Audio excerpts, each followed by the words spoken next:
In this video, we're going to be talking about football records that will never be broken. Let's get started with the most infamous one. Lionel Messi scored 91 goals in 2012. That's roughly one goal every 4 days for 12 straight months.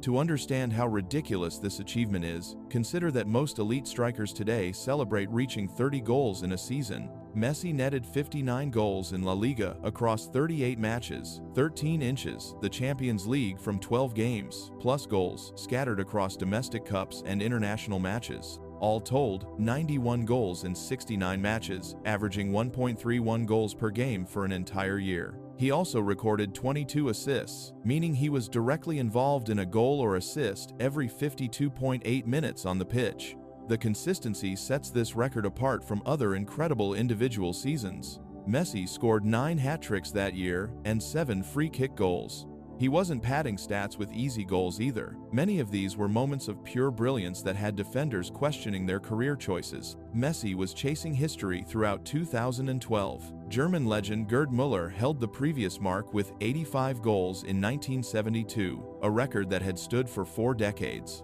Müller's achievement was already superhuman. His 85 goals came in just 60 matches, giving him a ratio of 1.42 goals per game. Messi went 6 goals better while playing in an era where defending has supposedly evolved. The year started with Messi already in ridiculous form. In January, he scored 4 goals in Barcelona's 5-1 Copa del Rey semi-final win over Valencia. By February, he'd reached his 200th goal for Barcelona in just his 235th appearance, breaking the previous record held by club legend Ladislau Kubala. March brought one of the most memorable moments when Messi scored from an impossible angle against Bayer Leverkusen in the Champions League.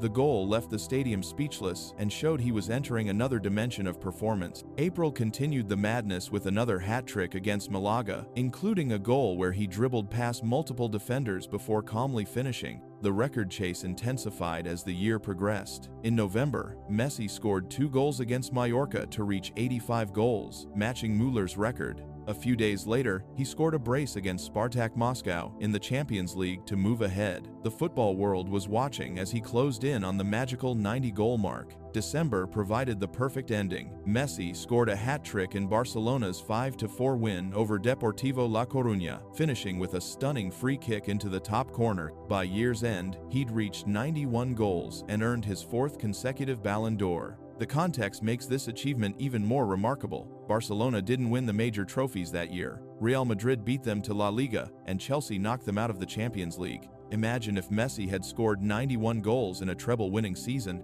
Modern football makes repeating this feat nearly impossible. Today's players are managed with load management, rotation policies, and injury prevention protocols that didn't exist during Messi's goal rush. Current top strikers play maybe 50-55 games per year if they stay healthy. Messi played 69 matches in 2012 and maintained that scoring rate throughout. Tactical evolution adds another barrier. Modern teams press higher, defend as coordinated units, and use data analytics to eliminate space. Scoring opportunities are at a premium. The idea of one player monopolizing goals the way Messi did seems outdated in today's football. When Erling Haaland burst onto the scene at Manchester City, there were moments where he averaged 2 goals per game. Football fans wondered if someone might challenge Messi's record. As the season progressed, Haaland's rate dropped to more human levels. Ences, still incredible, but nowhere near Messi's sustained brilliance.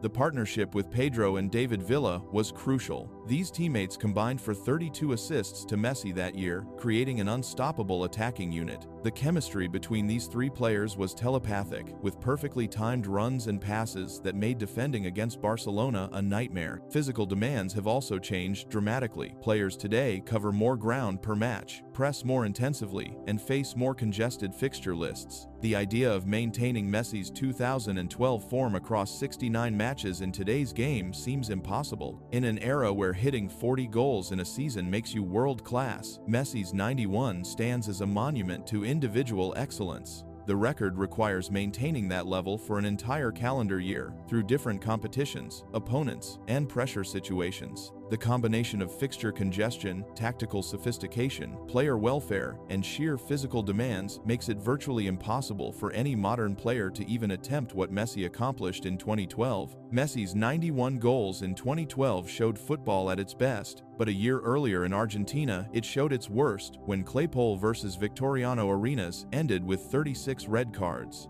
On the 27th of February 2011, two teams from the fifth tier of Argentinian football faced off in what should have been a routine league match. Claypole and Victoriano Arenas were local Buenos Aires rivals, which always adds tension, but nobody expected what was about to unfold. By the final whistle, referee Damian Rubino had shown 36 red cards, dismissing every single person connected to both teams. The match started like any other heated derby. These teams knew each other well, and there was genuine dislike between the clubs. Two players had already been sent off before halftime for what were likely standard red card offenses, dangerous tackles, or violent conduct. At that point, it seemed like just another spicy local rivalry getting a bit out of hand. The second half transformed this football match into complete chaos. Nobody knows exactly what triggered the mass brawl, but once it started, there was no controlling it. Players began throwing punches, substitutes charged onto the pitch to join their teammates, and even the coaching staff got involved. What had been a competitive football match became a street fight, with 40,000 spectators watching in disbelief.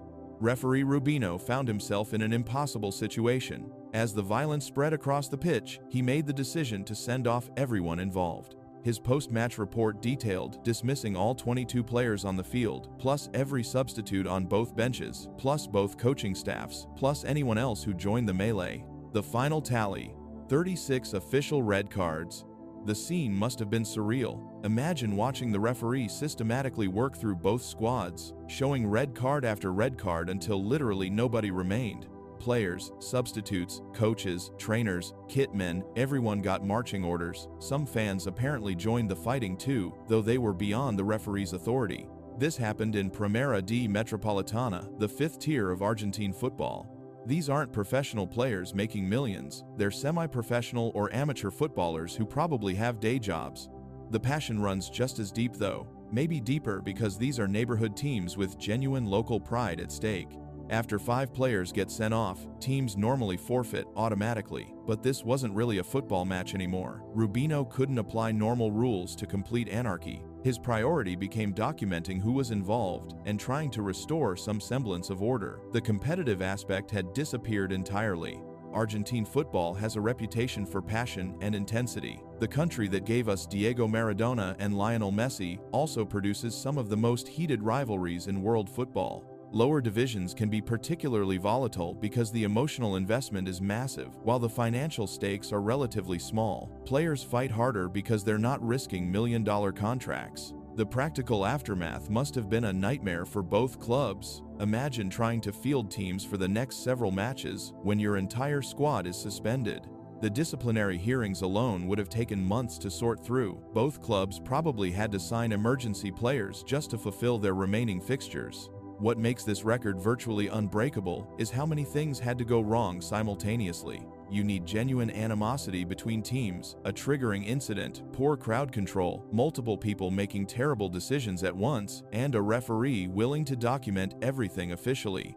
Modern football has better security, video technology that deters violence, and stricter procedures that prevent escalation. Professional football has largely moved past this kind of chaos. Players today are valuable assets that clubs can't afford to lose to mass suspensions. The financial consequences would be devastating. Even in lower leagues, there's more awareness about controlling emotions and avoiding situations that spiral out of control. For comparison, the 2006 World Cup Battle of Nuremberg between Netherlands and Portugal is considered one of the most chaotic matches in FIFA history. That game produced 4 red cards and 16 yellows, already excessive for international football. But 36 red cards is 9 times worse than the World Cup's most notorious encounter. There's something almost absurd about a referee methodically showing red cards to people who weren't even playing. Coaches, trainers, substitutes who never entered the game, everyone got dismissed. It's like bureaucratic procedure applied to complete mayhem. The timing matters too. This happened before social media exploded, so there's limited video footage of the actual brawl. Most of what we know comes from witness accounts and the referee's official report.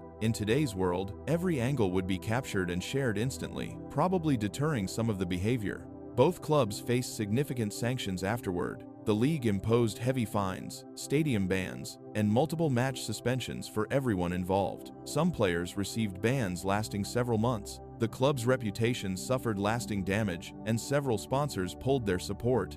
The referee, Damian Rubino, became an unwitting part of football history. He handled an impossible situation as best he could, though some questioned whether 36 red cards was necessary or just excessive paperwork. His match report became a collector's item among football record enthusiasts. This record represents everything wrong with football violence, but it also shows how rare complete breakdowns actually are. Millions of matches have been played worldwide since 2011, and nothing has approached 36 red cards. Most players, coaches, and officials have learned from incidents like this. The lasting lesson is about emotional control and institutional responsibility. Football generates intense emotions, but those emotions need appropriate outlets. When systems fail, poor security, inadequate crowd control, insufficient deterrence, small incidents can explode into major disasters. This record will probably stand forever, and that's probably for the best. The chaos of 36 red cards in a single Argentine match showed football at its most self-destructive, but Kazuyoshi Miura's 5-decade career shows the game at its most enduring. But before we continue the video, subscribe to our channel. Kazuyoshi Miura started his professional career in 1986 with Santos in Brazil. He was 19 years old, playing alongside some of the world's best footballers in one of the most demanding leagues on the planet. Today, in 2024, he's still playing professional football at age 57 for Atletico Suzuka in Japan's 4th division. The man has been a professional footballer for 38 years and counting, spanning 5 complete decades. The mathematics of this achievement are staggering. When Miura made his professional debut, the Berlin Wall was still standing, the Soviet Union existed, and the internet didn't exist for regular people. Diego Maradona was in his prime, and Lionel Messi wouldn't be born for another year. The football world Miura entered bears almost no resemblance to today's game. His journey reads like football fiction. At 15, Miura left high school in Japan and traveled alone to Brazil to chase his football dreams. Most teenagers can barely handle leaving home for university, but Miura moved to another continent to learn football from scratch. He spent years grinding through Brazilian clubs like Santos, Palmeiras, and Coritiba, absorbing the technical skills and mental toughness that would serve him for decades. When Miura returned to Japan in 1990, he became the face of the newly formed J-League. He was their first superstar, helping legitimize professional football in a country where baseball dominated. His success opened doors for future generations of Japanese players to pursue careers abroad. He was also the first Asian player to compete in Italy's Serie A, joining Genoa in 1994. The physical demands of modern football make Miura's longevity almost supernatural. Today's players cover more ground per match, press more intensively, and face more congested fixture schedules than ever before. Sports science has revealed that most professional careers peak in the late 20s and decline rapidly after 30. Yet Miura is still running around at 57, still competing against players young enough to be his grandsons. His secret is also about adapting his role and expectations as he aged. Miura didn't stubbornly try to play the same way at 50 as he did at 25. He moved down divisions, accepted reduced playing time, and embraced being a mentor figure. Most players struggle with this ego adjustment, but Miura found peace in simply continuing to play. The modern football industry makes replicating this record impossible. Today's clubs invest millions in player development and view footballers as valuable assets to be protected. The idea of allowing a player to continue competing into his 50s would terrify most medical departments. Insurance policies, liability concerns, and duty of care obligations would prevent it. Player unions and governing bodies have also implemented stricter health monitoring. Regular medical checks, concussion protocols, and cardiac screenings mean any player showing signs of age-related decline would be encouraged to retire. The game has become too fast, too physical, and too dangerous for elderly participants. Financial realities also work against longevity. Modern players earn enough money in their peak years to retire comfortably. Why risk injury and embarrassment by playing into your 50s when you could enjoy a peaceful retirement? Miura's generation didn't have these luxury problems. They played because they loved the game and needed the income. The cultural aspect matters too. Miura benefits from Japanese respect for elder statesmen and the concept of lifetime dedication to a craft. In Japan, there's honor in continuing to pursue excellence regardless of age. Western football culture is more ruthless about discarding aging players who can no longer compete at the highest level. Miura's record highlights how football has changed tactically. When he started playing, the game was slower and more technical. Individual skill mattered more than systematic pressing and athletic conditioning. Today's football is relentlessly physical, with every player expected to contribute defensively and cover enormous distances. There's simply no room for a 5-7-year-old, regardless of his technique. The psychological strength required for this achievement is probably the most remarkable aspect. Imagine the mental fortitude needed to keep showing up, keep training, and keep competing when your body is decades past its prime. Most athletes struggle with retirement in their 30s because their identity is so tied to performance. Miura has managed to maintain his love for the game through inevitable physical decline. He continues to break his own records with each passing season. In 2017, at age 50, he became the oldest player to score in professional football, surpassing Stanley Matthews' record from 1,965. In 2020, he became the oldest player to appear in Japan's top division. Every match he plays extends records that no one else will ever approach. He's scored goals in professional matches in the 1,980 seconds, 1,990 seconds, 2,000 seconds, 2,010 seconds, and 2,020 seconds. That's 5 decades of finding the back of the net at the professional level. The record stands as a monument to obsessive dedication and an era of football that will never return. This record is unapproachable. No current player will even attempt to match it because the modern game simply won't allow it. Miura's 5 decades on the pitch proved how long one man can defy time, but the 1950 World Cup final in Rio showed how many people could once defy space. On the 16th of July 1950, nearly 200,000 people crammed into the Maracana Stadium in Rio de Janeiro to watch Brazil take on Uruguay in what was effectively the World Cup final. The official count was 173,850 paid spectators, but thousands more entered illegally, pushing the actual attendance to an estimated 220,000 people. This remains the highest attendance figure ever recorded for a football match, and it's a record that will never be broken. The sheer scale of that crowd is difficult to comprehend today. Modern football's biggest stadiums hold around 80,000–90,000 people maximum. The current Maracana, after renovations for the 2014 World Cup, has a capacity of just 78,838. That means the 1,950 crowd was nearly 3 times larger than what the same stadium can legally hold today. This was about having no meaningful safety regulations. The 1,950 Maracana was essentially concrete terracing, with minimal barriers, no seats, and very little crowd control infrastructure. People packed in wherever they could find space, standing shoulder to shoulder in conditions that would be considered criminally dangerous today. The atmosphere that day was electric because Brazil was expected to cruise to victory. Newspapers had already printed headlines declaring Brazil world champions before the match even started. Gold medals with each player's name were prepared in advance. The mayor of Rio gave a speech calling the Brazilian players future champions. The entire country was celebrating a World Cup victory that hadn't happened yet.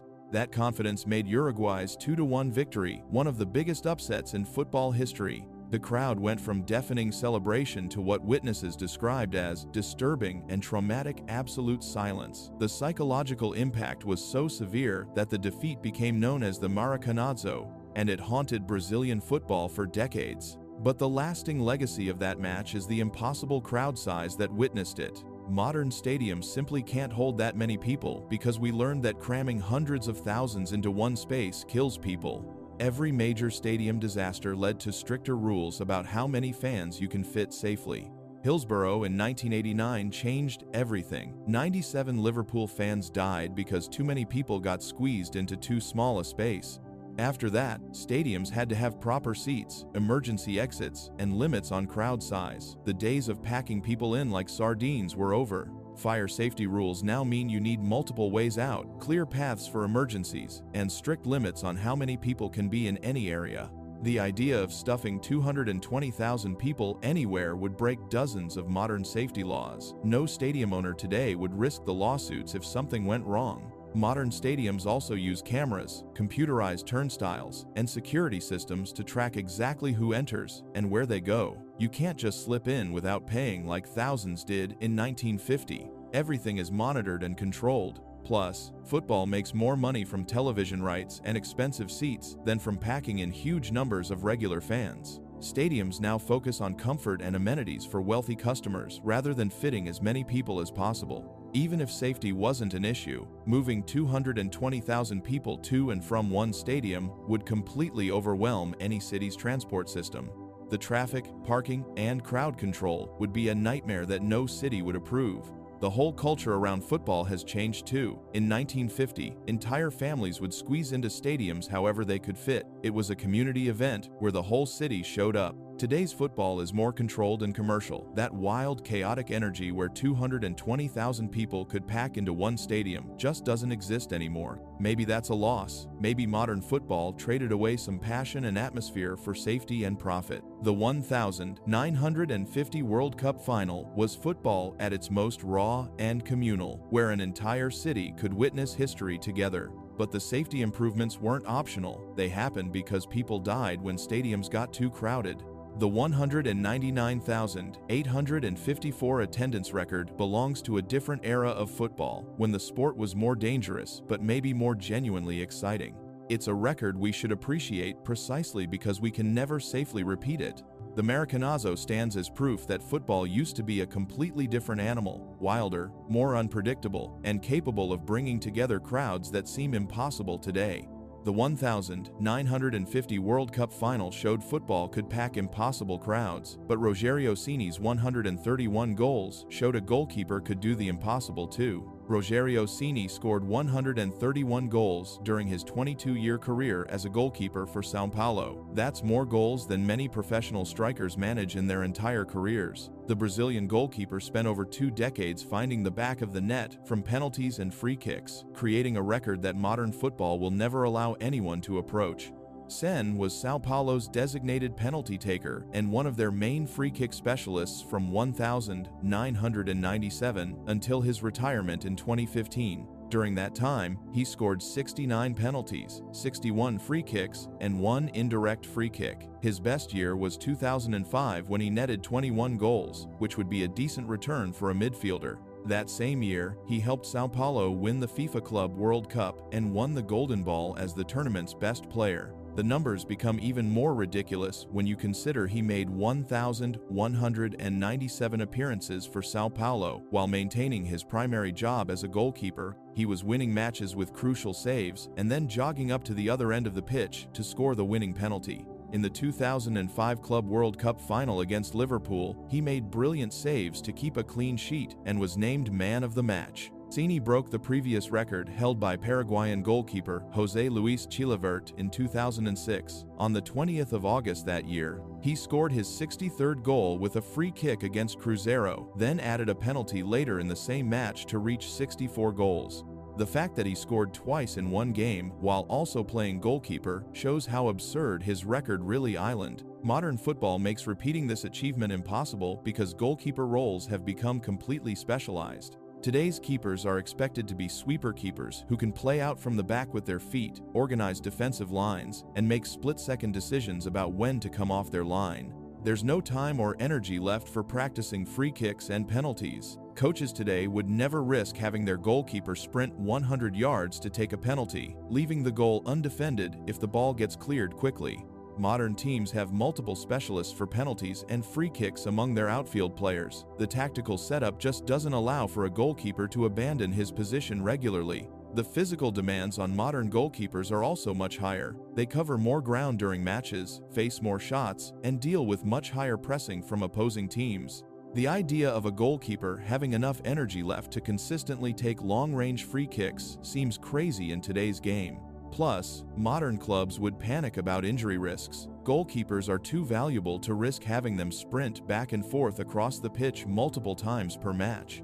If Cini got injured while taking a penalty, Sao Paulo would be stuck without their main keeper. Today's medical teams would never allow that risk. Cini's record was possible because of Sao Paulo's unique situation and his exceptional ability with both feet. He had one of the most powerful and accurate left feet in Brazilian football. His free kicks were genuinely world-class, and he could curl shots around walls, blast them through gaps, and place them in corners with deadly accuracy. His penalty technique was also virtually unstoppable. The cultural context matters too. Individual flair and unusual arrangements were celebrated rather than discouraged. Cini became a cult hero partly because he was doing something no other goalkeeper was doing. Modern football's systematic approach leaves no room for such experimentation. Brazilian football also had a different rhythm back then. Matches were less intense, pressing was less coordinated, and there were more natural breaks in play. This gave Cini opportunities to take his time with free kicks and penalties without disrupting the team's tactical structure.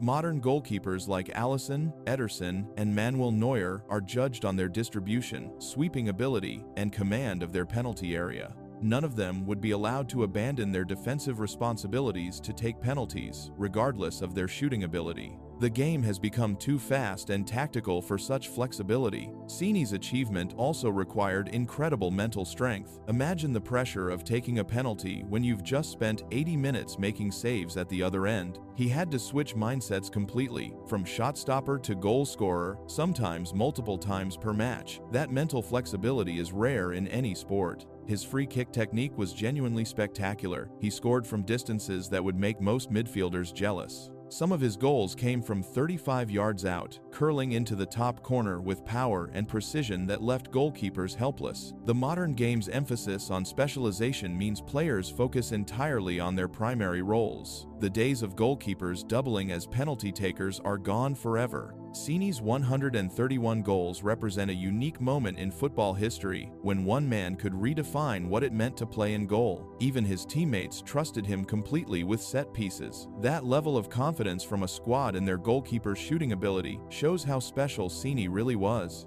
Modern players would probably laugh if their keeper asked to take penalties. The record stands as a testament to individual brilliance and tactical innovation that modern football's structure simply won't allow again. Rogério Cini's 131 goals proved a goalkeeper could defy all logic, but Ricardo Oliveira's 2.8-second strike proved a striker could defy time itself. If you're enjoying our content so far, subscribe to our channel. On the 26th of December, 1998, Ricardo Oliveira scored a goal that defied physics, logic, and probably the laws of football itself. Playing for Rio Negro Capital against Soriano Interior in Uruguay, the striker found the back of the net just 2.8 seconds after kickoff. The match ended 1-1, but Oliveira had already secured his place in football immortality with what remains the fastest goal ever recorded. Most players need 2.8 seconds just to control the ball properly after receiving a pass. Oliveira received the kickoff, looked up, spotted the goalkeeper off his line, and launched a shot from roughly 60 yards that sailed over the keeper's head into the net. The entire sequence lasted less time than it takes to read this sentence. The goal required everything to go perfectly. The opposing goalkeeper had to be completely out of position, probably still organizing his defense or shouting instructions. The ball had to be played directly to Oliveira rather than sideways like most kickoffs. He needed the technique and vision to spot the opportunity instantly and execute a perfect long-range lob. The wind, ball trajectory, and goalkeeper's positioning all had to align perfectly. Modern football makes this impossible to repeat. Today's players are coached from childhood to play the ball backwards or sideways from kickoff to keep possession. The idea of launching a speculative long shot immediately after kickoff would get you benched by most coaches. Teams now use kickoffs to build attacks patiently, not attempt miracle goals. Goalkeepers have also evolved dramatically since 1998. Modern keepers stay closer to their goal line during kickoffs, precisely to prevent goals like this. They communicate constantly with defenders and position themselves based on detailed preparation. The casual goalkeeping that allowed this goal simply doesn't exist anymore. The technique required was extraordinary. Oliveira had to judge the distance, account for the goalkeeper's position, and execute a perfect lob under massive time pressure. Most players would need several seconds just to assess the situation, but Oliveira made his decision and executed it in one fluid motion, hitting that target from 60 yards while the ball was still bouncing from kickoff borders on supernatural. This goal also benefited from 1,990 seconds football culture, which was more open to individual brilliance. Players were encouraged to try audacious attempts that modern coaches would consider wasteful. The risk-reward calculation was different. Losing possession from a failed long shot wasn't considered as catastrophic as today. Weather conditions probably played a role too. December in Uruguay is summer, potentially creating wind patterns that helped carry the ball. Modern stadiums are often designed to minimize wind effects, making such goals even less likely. Plus, ball technology has improved to be more predictable, reducing the random bounces that might assist unlikely goals. The psychological aspect was crucial. Both teams were probably still settling into the match rhythm when Oliveira struck. The goalkeeper likely wasn't mentally prepared for an immediate attack. Modern football's intensity means players are switched on from the first second, making such lapses rare. Video analysis has also changed football dramatically. Every goal like this gets studied endlessly, with teams developing specific tactics to prevent similar occurrences. Coaches now prepare detailed kickoff strategies, and goalkeepers receive specific instruction about positioning during these moments. Oliveira himself was perfectly positioned for this moment in football history. He was a natural goal scorer with excellent technique, playing in an era when such individual brilliance was more encouraged. His career included spells at major clubs like Valencia, AC Milan, and Santos, proving he had the quality to execute under pressure. The record stands at 2.8 seconds, partly because measuring such goals is incredibly difficult. Without modern timing technology, many fast goals from earlier eras might have imprecise measurements. Oliveira's goal was timed accurately and verified by multiple sources, giving it official status. Several players have come close to matching this record, but none have succeeded. Goals scored in 3 to 4 seconds happen occasionally, but shaving off that extra second requires everything to go perfectly. The margin between a 3-second goal and a 2.8-second goal represents the difference between great timing and absolute perfection. This record shows football at its most unpredictable and magical. In an era of tactical preparation and analysis, Oliveira's goal reminds us that football can still produce moments that seem impossible. It captures the sport's capacity for instant drama and individual brilliance. The goal remains proof of perfect timing, exceptional technique, and the kind of spontaneous creativity that makes football beautiful. While modern football has evolved in many positive ways, it has also eliminated the conditions that made Oliveira's 2.8-second masterpiece possible. This record will stand forever because the game has changed too much to allow such moments again. Ricardo Oliveira's 2.8-second strike showed football at its fastest, but Tom King's 96-meter goal showed it at its farthest. On the 19th of January 2021, Newport County goalkeeper Tom King launched a routine goal kick that traveled 96.01 meters before finding the back of the net. What should have been a simple clearance became the longest goal in football history, breaking a record that had stood for 8 years.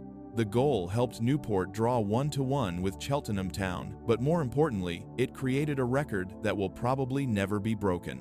King's goal wasn't a moment of genius or planned brilliance. He was just trying to clear the ball from his 6-yard box when the wind took over. The ball sailed through the air for what felt like an eternity before bouncing over Cheltenham goalkeeper Joshua Griffiths and rolling into the net. King himself looked as surprised as everyone else in the stadium. The previous record belonged to Asmir Begovic, who scored from 91.9 meters for Stoke City against Southampton in 2013. King's goal beat that by more than 4 meters, which might not sound like much, but at those distances, every meter matters enormously. What makes King's record so unbreakable is the perfect storm of conditions required. First, you need a goalkeeper willing to attempt such a clearance. Most modern keepers are trained to play shorter passes to defenders. The idea of just booting the ball as far as possible has largely disappeared from professional football. Second, the wind conditions have to be absolutely perfect. King benefited from a strong wind that carried his clearance much further than normal. Without that wind, the ball probably lands harmlessly in midfield. Weather like this is rare, especially in modern stadiums that are built to reduce wind effects. Third, the opposing goalkeeper has to be caught completely out of position. Griffiths was probably organizing his defense when King launched his clearance. Modern goalkeepers stay closer to their goal line during opposition goal kicks, making such goals nearly impossible. The timing mattered too. It came in the 12th minute when both teams were still settling in. Today's football is so intense from the first whistle that such mistakes are much rarer. Players are switched on immediately. Modern football tactics work against this kind of goal. Teams press higher and defend more aggressively, so there are usually more players between the goalkeeper and the opposite goal. The clear path that King's ball took simply doesn't exist in most modern matches. Ball technology has also changed. Modern balls are designed to be more predictable and stable. While this helps with passing and general play, it reduces the random bounces and weird flight paths that might help freak goals like King's. Today's goalkeepers are also coached differently. They're taught to avoid risky clearances that might create problems. The idea of attempting a 96-meter clearance would scare most goalkeeping coaches, who prefer safe passing to spectacular attempts. King's goal also needed perfect timing with his technique. He had to hit the ball at exactly the right moment, with the right power, at the perfect angle. Too high, and it sails over the goal. Too low, and it bounces short. There's basically no room for error. The reaction from both players tells the whole story. King stood watching with his arms up in disbelief, while Griffiths could only watch helplessly as the ball bounced over him. Neither player expected what happened, which shows how many things had to go right. Teams now study everything about goal kicks. They look at wind patterns, weather conditions, and the best ways to clear the ball. The casual approach that led to King's goal has been replaced by detailed planning that stops such surprises. King himself admitted he never meant to score. He was just trying to clear the ball long and hope his team could win it back. The fact that it ended up in the goal was pure luck, which makes the record even more special and impossible to repeat. This record shows football's ability to create magic moments that nobody sees coming. In a sport that's becoming more and more about tactics and preparation, King's goal reminds us that sometimes the best moments happen completely by accident. And honestly, that's probably the only way anyone will ever come close to breaking this record again. Tom King's 96-meter strike showed how luck and nature can create history, but Yannick Manzazila's 21-goal game showed how mismatch and chaos can do the same. On the 12th of August 2014, Yannick Manzazila scored 21 goals in a single football match. His team, Congo United, beat Balrog Botkyrka 30-0 inches, the 7th tier of Swedish football, and Manzazila personally accounted for 21 of those goals. To put that in perspective, most professional strikers would be thrilled to score 21 goals in an entire season. Manzazila did it in 90 minutes. This record is so absurd, it almost sounds made up. 21 goals means Manzazila scored roughly every 4 minutes throughout the entire match. Even if the game lasted 90 minutes, that's a goal every 4.3 minutes. That's not football, that's target practice. The match took place in Stockholm's Regional League, which is amateur football at its most basic level. Congo United were clearly playing against a team that had no business being on the same pitch. The final score of 3-0 suggests this wasn't competitive football, but something closer to a training exercise gone completely wrong. Manzazila's twin brother, Alex, apparently played him through for most of the goals, which makes sense.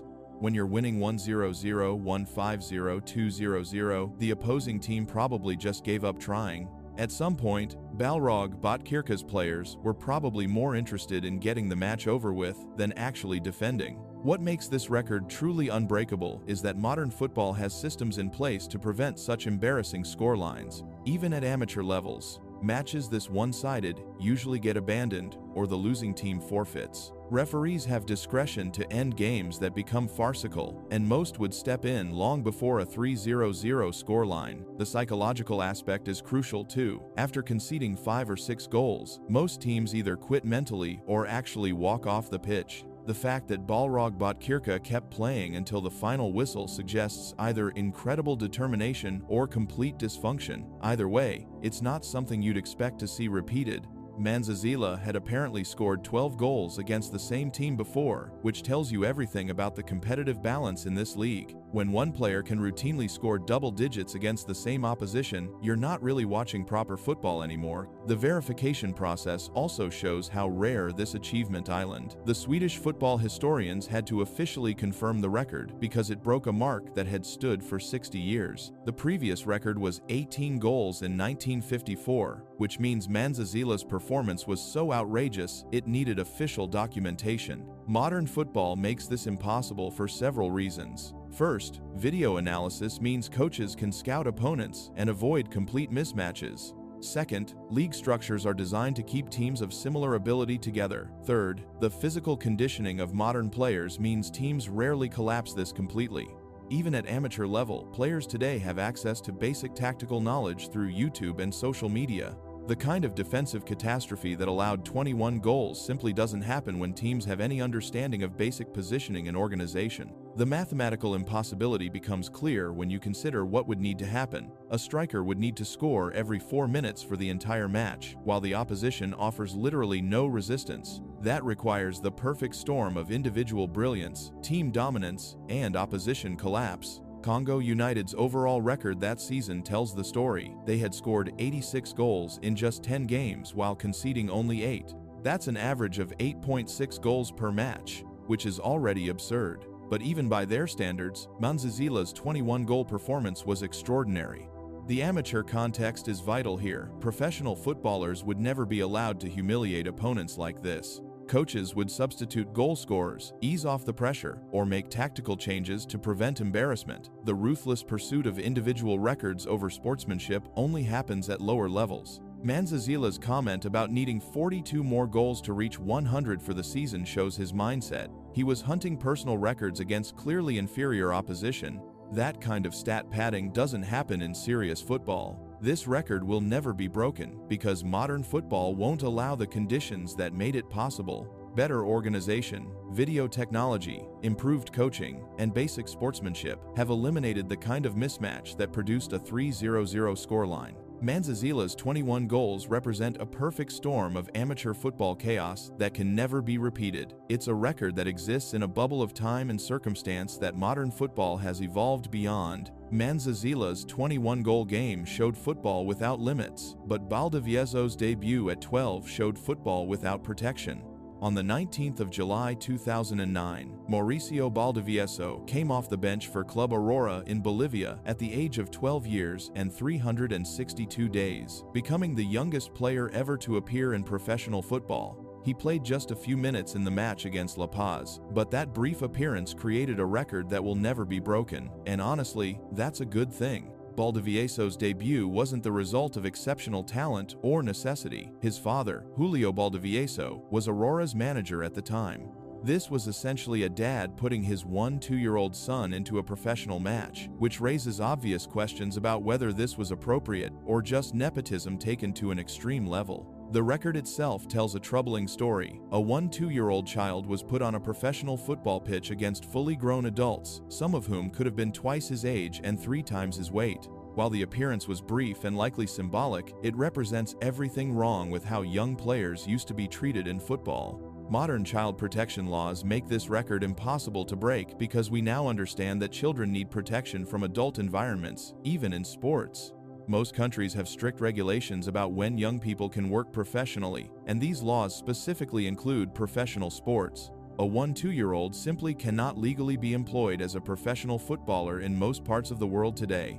Football's governing bodies have also implemented their own age restrictions. FIFA and most national associations have minimum age requirements for professional registration. These rules exist precisely to prevent situations like Baldovieso's debut, where a child could be exploited or put at risk. The physical dangers are obvious too. A 1-2-year-old playing against adults faces serious injury risks. Modern understanding of child development shows that young bodies aren't ready for the physical demands and contact of professional football.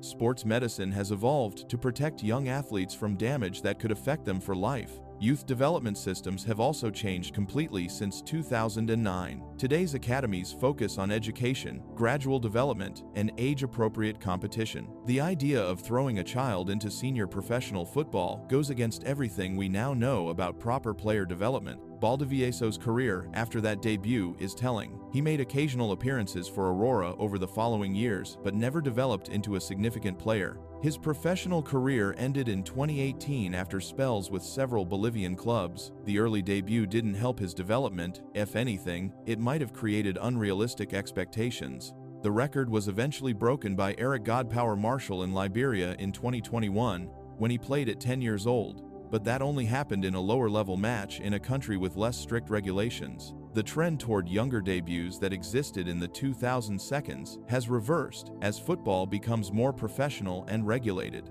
Modern football academies would never allow such a debut. Young players now progress through structured age groups with proper coaching, medical support, and educational programs. The haphazard approach that led to Valdivieso's debut has been replaced by scientific methods designed to maximize long-term development. Legal liability also prevents such situations now. Clubs face enormous legal risks if they put children in dangerous situations. Insurance companies won't cover incidents involving players below certain ages in senior football. The financial and legal consequences make it impossible for modern clubs to attempt such stunts. The ethical questions around Valdivieso's debut are clear. Was this really in the child's best interests? Or was it about his father making headlines? Did the boy have any real choice in the matter? These questions highlight why modern football has moved away from such practices. Child welfare organizations now have much more influence in sports. Any attempt to field a 1-2-year-old in professional football would likely result in intervention from social services in most countries. The protection of children is taken much more seriously than it was in 2009. The record also highlights how different Bolivian football was at the time. While the country has since tightened its regulations, the incident shows how variable standards were across different football associations. FIFA's influence has since helped standardize child protection measures globally. Youth football today focuses on fun, learning, and gradual progression. The win-at-all-costs mentality that might have driven Valdivieso's debut has been replaced by understanding that children's well-being comes first. Long-term development is prioritized over short-term headlines. This record will never be broken because modern football has evolved to protect children. The legal, ethical, medical, and developmental knowledge we now have makes it impossible for any responsible football organization to put a 1-2-year-old in a professional match, and that's exactly how it should be. Mauricio Valdivieso's debut at 12 showed football's failure to protect children, but Gerardo Bedoya's 46 red cards showed its failure to control violence. If you're enjoying the video so far, don't forget to subscribe. Gerardo Bedoya earned the nickname The Beast for good reason. The Colombian defensive midfielder was sent off 46 times during his professional career, a record that will never be broken because modern football simply won't tolerate that level of violent behavior. Bedoya's career was basically a 20-year rampage across South American football, leaving a trail of red cards and probably some traumatized opponents. 46 red cards means Bedoya got sent off roughly every 12 matches he played. Think about that for a second. Most players go entire seasons without seeing red. Bedoya made it a regular occurrence. He was dismissed 14 times just during his 2 spells at Deportivo Cali, which suggests either incredible loyalty from the club or complete desperation for his services. The Beast's specialty was the kind of tackles that make you wince just watching the replay. He was the master of late lunges, flying elbows, and the sort of challenges that belonged more in a wrestling ring than a football pitch. His most infamous moment came in 2012 during a Bogotá derby when he elbowed an opponent and then kicked him in the head while he was down. Even by Bedoya's standards, that was excessive. What makes this record unbreakable is how much football has changed since Bedoya's era. Modern referees are far better trained and have access to multiple camera angles, slow-motion replays, and VAR technology. The kind of sneaky dirty play that Bedoya specialized in gets caught immediately now. There's nowhere to hide when every angle of the pitch is covered by high-definition cameras. Video technology has also changed how disciplinary committees work. In Bedoya's time, if the referee missed an incident, players often got away with it. Now, retrospective punishment is common. Players can be banned even if they weren't sent off during the match. The UEFA and FIFA have also standardized disciplinary procedures, meaning violent players face longer bans and heavier fines. Modern football's financial stakes also work against players like Bedoya. Clubs today invest millions in players and can't afford to have them suspended constantly. A player who gets sent off 46 times would be released long before reaching that total. Insurance companies probably wouldn't even cover clubs that employed such players. The legal environment has changed too. What passed for hard tackles in the 1,990 seconds and 2,000 seconds would now result in assault charges in many countries. Players are much more aware of the legal consequences of violent behavior, and clubs have legal departments that actively discourage anything that might result in lawsuits. Youth development has also evolved dramatically. Modern academies teach technical skills and tactical discipline from early ages. The kind of crude defending that Bedoya represented has been coached out of the game. Young players learn to win the ball cleanly rather than just kick opponents. Bedoya's international record tells an interesting story too. He was only sent off once in 49 appearances for Colombia, suggesting he could control himself when the stakes were highest. This makes his club record even more bizarre. He clearly knew how to behave. He just chose not to most of the time. The psychological profiling of players has also improved massively. Modern clubs use sports psychologists to identify and manage aggressive tendencies before they become problems. A player showing Bedoya-level anger issues would be in therapy, not on the pitch, terrorizing opponents. Media coverage now makes violent players unmarketable. Sponsors don't want to be associated with players who regularly assault opponents. Social media means every red card gets scrutinized globally, making it impossible for clubs to quietly tolerate such behavior. Player unions have also become more powerful and protective. The kind of dangerous tackles that Bedoya specialized in are now seen as threats to player welfare and career longevity. There's much more solidarity among players about protecting each other from unnecessary violence. Even when Bedoya moved into coaching, he couldn't escape his reputation. In his first job as an assistant manager, he was sent off after just 21 minutes. As a coach, he managed to accumulate 11 more red cards. The man was completely unable to control his temper in any football-related capacity. The financial consequences alone would prevent modern players from matching Bedoya's record. Suspensions now cost players massive amounts in lost wages, bonuses, and endorsement deals. The economic incentives strongly favor clean play over violent behavior. Bedoya's record represents football from a different era, one where violence was more tolerated and technology couldn't catch everything. Modern football has evolved to protect players and punish aggression more effectively. The Beast's 46 red cards will remain unmatched because football has grown up since his time. Gerardo Bedoya's 46 red cards showed football's darkest violence, but AS Adema's 1490 match showed its most absurd protest. On the 31st of October 2002, SO Lemirne scored 149 goals against AS Adema in Madagascar. The problem? Every single goal went into their own net. This wasn't football protest, it was the most elaborate protest in sports history, creating a scoreline so ridiculous it will never be matched because it wasn't actually a real competition.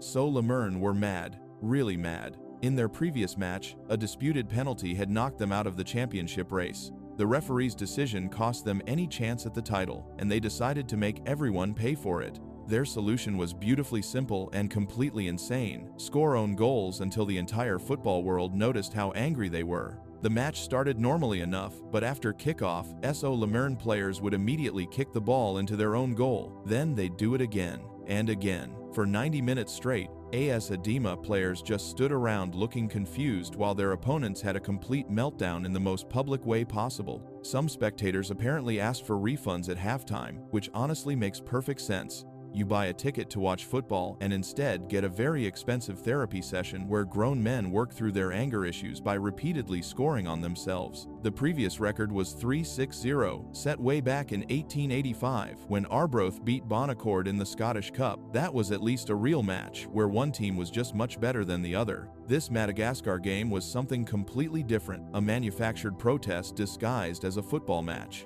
Modern football makes this record impossible to break because referees now have the power to abandon matches that become farcical. If a team started scoring own goals repeatedly today, the referee would stop play and declare the match void. FIFA and other governing bodies have rules specifically designed to prevent this kind of behavior. Video technology and social media also change everything. In 2002, this story took days to spread around the world. Now it would be viral within minutes, with officials stepping in immediately to stop the embarrassment. The global scrutiny makes such protests much more difficult to execute. The aftermath was swift and brutal. SO Lemirne's coach got banned for 3 years. 4 players, including the national team captain, were suspended for the rest of the season and banned from stadiums. The entire federation was dissolved and rebuilt. The message was clear: don't do this again. SO Lemirne eventually dissolved as a club in 2006, though nobody officially connected it to this match. But it's hard to imagine the 1490 game helped their reputation or finances. Being known as the team that scored 149 own goals probably didn't attract many sponsors or quality players. The match highlighted everything wrong with poor officiating and inadequate protest mechanisms in football. When teams feel they have no way to address unfair treatment, some will find creative ways to make their point. SO Lemirne chose the nuclear option. Modern football has better systems for handling disputes. VAR technology reduces controversial decisions. Appeal processes give teams proper channels for complaints. The kind of helpless rage that drove So Lemern to their protest is less common now because there are actual ways to address problems. What makes this record truly unbreakable is that it required a team to completely sacrifice their dignity and competitive integrity. Modern professional teams have too much to lose: sponsorship deals, league positions, player contracts, fan loyalty. The cost of such a protest would be catastrophic in today's commercialized football world. The psychological element is important too. It takes incredible coordination for an entire team to agree to humiliate themselves publicly. Modern squads have players from different countries and cultures who might not share the same grievances. Getting 11 players to agree to score 149 own goals would be nearly impossible. League systems now also have better safeguards. Matches that become non-competitive can be stopped, replayed, or voided. The days of letting teams play out their personal dramas on the pitch are over. Officials would intervene long before reaching such an absurd scoreline. This record represents football at its most dysfunctional, a moment when the sport completely broke down and became something else entirely. It's a reminder that behind all the tactics and technique, football is still played by humans who sometimes lose their minds completely. So Lemern's 149 own goals will never be matched because football has learned to prevent such spectacular meltdowns from reaching their conclusion. Azadeema's 1490 protest showed football at its most farcical, but FK Arkadag's 61 straight wins showed it at its most manufactured. FK Arkadag won 61 consecutive matches between 2023 and 2024, creating a record that will never be broken because it happened under unique circumstances that can't be replicated anywhere else in modern football.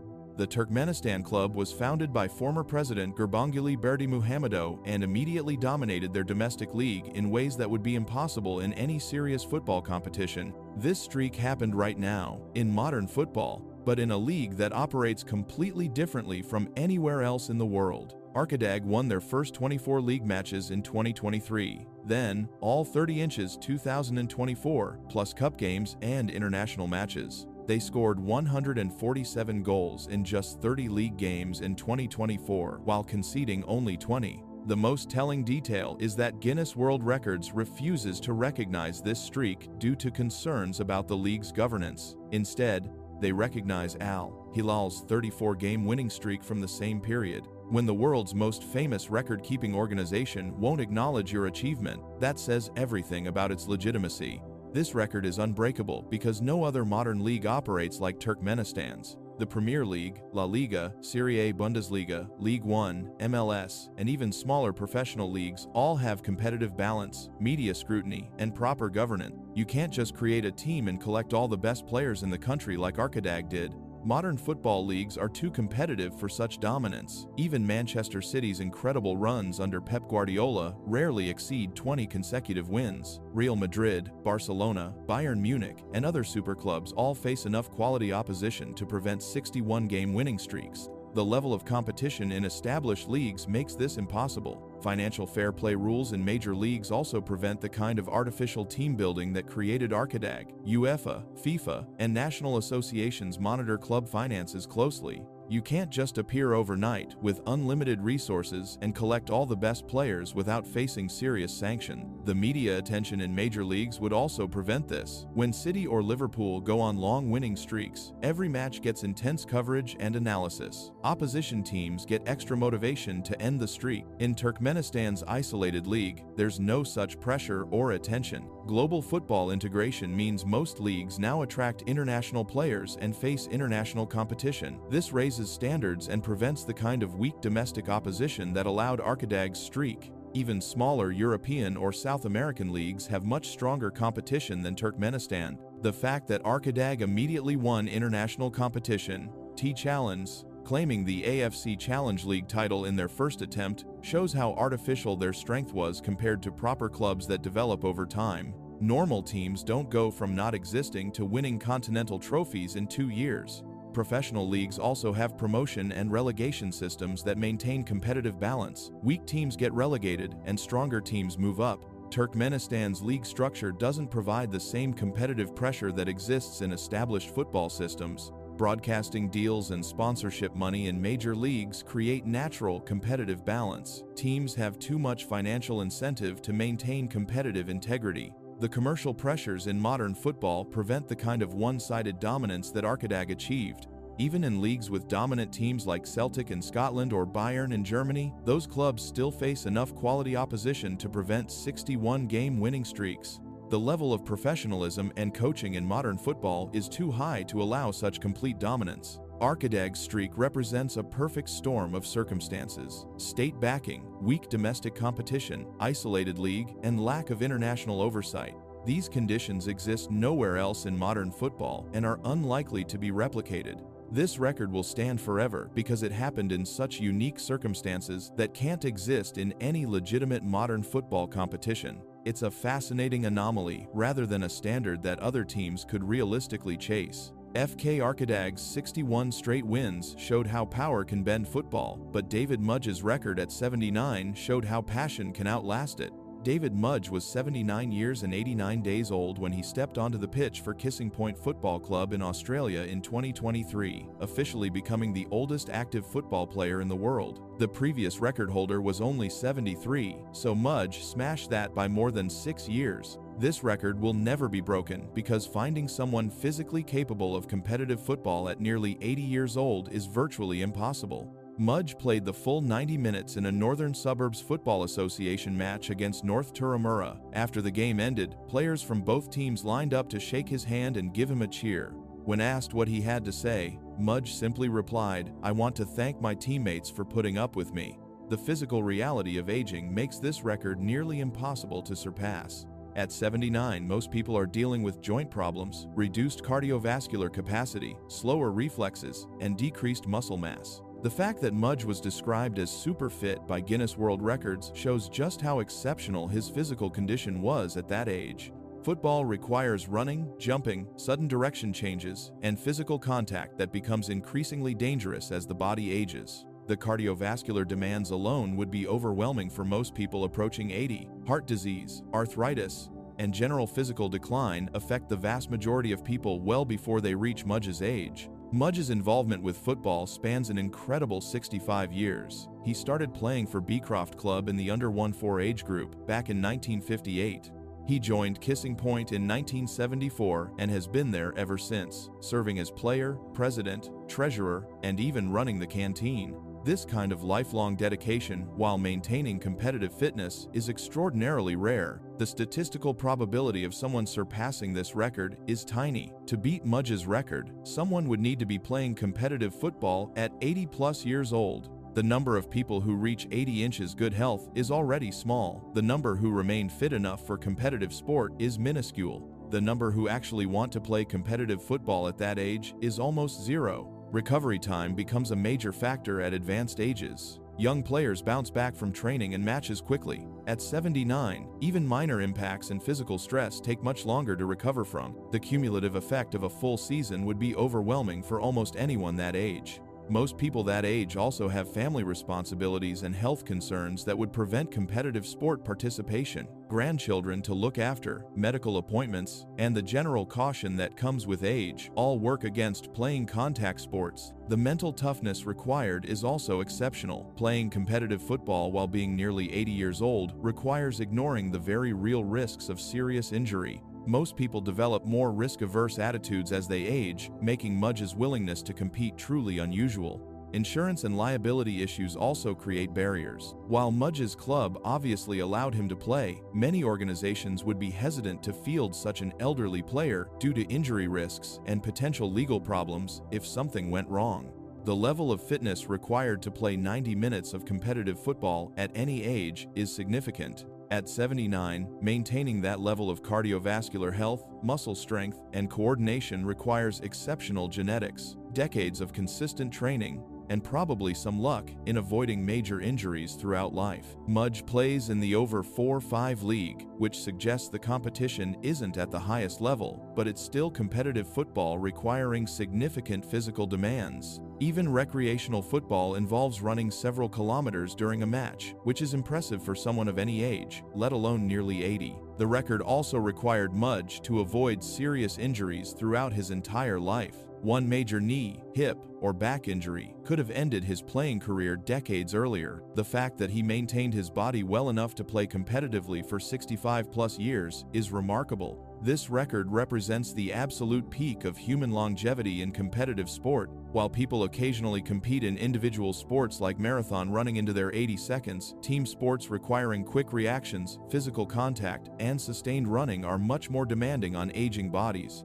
Mudge's achievement is genuinely extraordinary and represents the kind of outlier performance that occurs maybe once in a generation. The combination of genetics, lifelong fitness, injury avoidance, and sheer determination required to play competitive football at 79 makes this record virtually unbreakable. Shifting from attacking records to defensive dominance, Ray Clemence kept 537 clean sheets during his career, which is basically impossible now because football today is all about scoring goals, not stopping them. Clemence played from 1965 to 1988 when football was way different. Teams actually cared about defense back then. He played over 1,100 games for Scunthorpe, Liverpool, and Tottenham.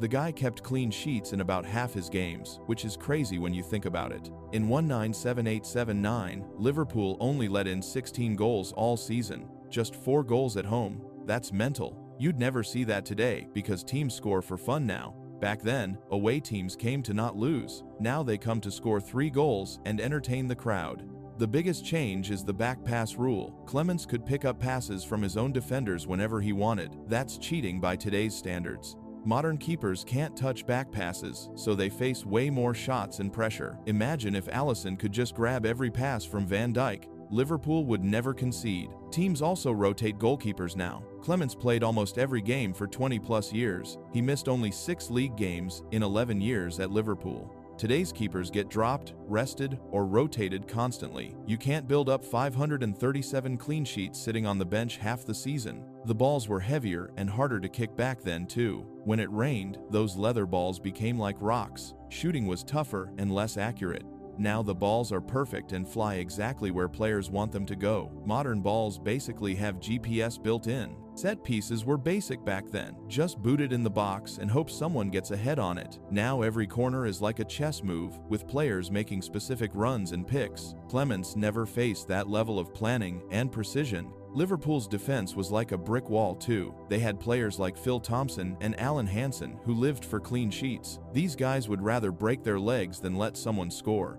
The whole team was built around not conceding. Compare that to Liverpool now. They score 5 but might concede 3. Different sport entirely. The pace of the game has gone crazy as well. In the 1,970 seconds, players jogged for long stretches. You could see them walking around midfield sometimes. Now, it's like watching people on energy drinks for 90 minutes straight. Attackers never stop running, pressing, and creating chances. Clemence could actually relax during games sometimes. Modern keepers are under constant attack. Training has changed everything too. Back then, players did basic fitness and maybe practiced some shooting. Now they study video of every goalkeeper, know exactly where to place shots, and practice specific attacking moves for weeks. Clemence never faced that level of preparation from opponents. He was fighting part-time soldiers, while modern keepers face full-time assassins. The money aspect ruins everything for clean sheets. Television wants goals and entertainment. Sponsors want exciting football. Fans want to see their team score loads. Nobody makes money from 1-0 wins anymore. Even defensive teams like Atletico Madrid attack way more than Liverpool did in the 1,970 seconds.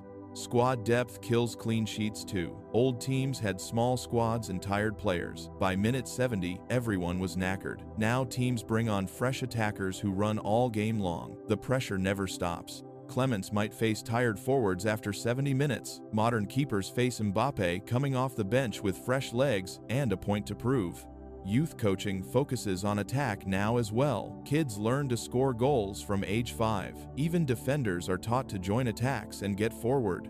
The whole mentality changed from "don't lose" to "score more than them." That shift alone makes 537 clean sheets impossible. International football exposes modern keepers to better attackers too. Clemence mainly faced English players with the odd European game. Now, any decent keeper plays against world-class forwards regularly through Champions League and international competitions. The talent pool is global now. Medical science also helps attackers more than keepers. Players recover faster, train harder, and stay fit longer. The attacking intensity that modern keepers face would have killed players in the 1,970 seconds. Sports science created super athletes who never get tired.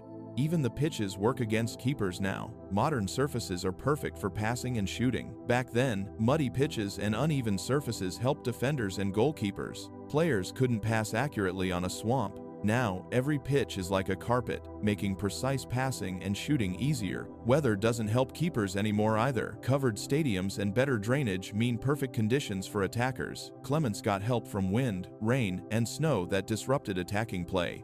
Bad weather was like having an extra defender. Modern keepers face ideal scoring conditions in most games. Fantasy football and social media changed fan expectations too. People want their keepers to make spectacular saves, not boring clean sheets. Fans celebrate wonder saves more than shutouts. The culture shifted toward individual highlights rather than team defense. The sport changed so much that Clements's record feels like it's from a different game entirely. Football evolved from a defensive sport to an attacking entertainment business. No modern keeper will even get close to 537 clean sheets because the game simply won't allow it anymore. And honestly, that's probably better for entertainment, even if it makes this record completely untouchable. From individual brilliance to team dominance, Real Madrid won the first 5 European Cups ever held, from 1956 to 1960. This record will never be broken because modern football has too much competition, too many strong teams, and too much money spread around for any club to win 5 straight Champions League titles. Real Madrid basically invented European football dominance. When the European Cup started in 1956, Madrid had players like Alfredo Di Stefano and Ferenc Puskás, 2 of the greatest footballers ever. They scored goals for fun and made the whole thing look easy. Madrid won those first 5 finals by big margins too, including that famous 7-3 win over Eintracht Frankfurt in 1960 that's still talked about today. But here's the thing, back then, European football was completely different. Most countries only sent 1 team to the competition.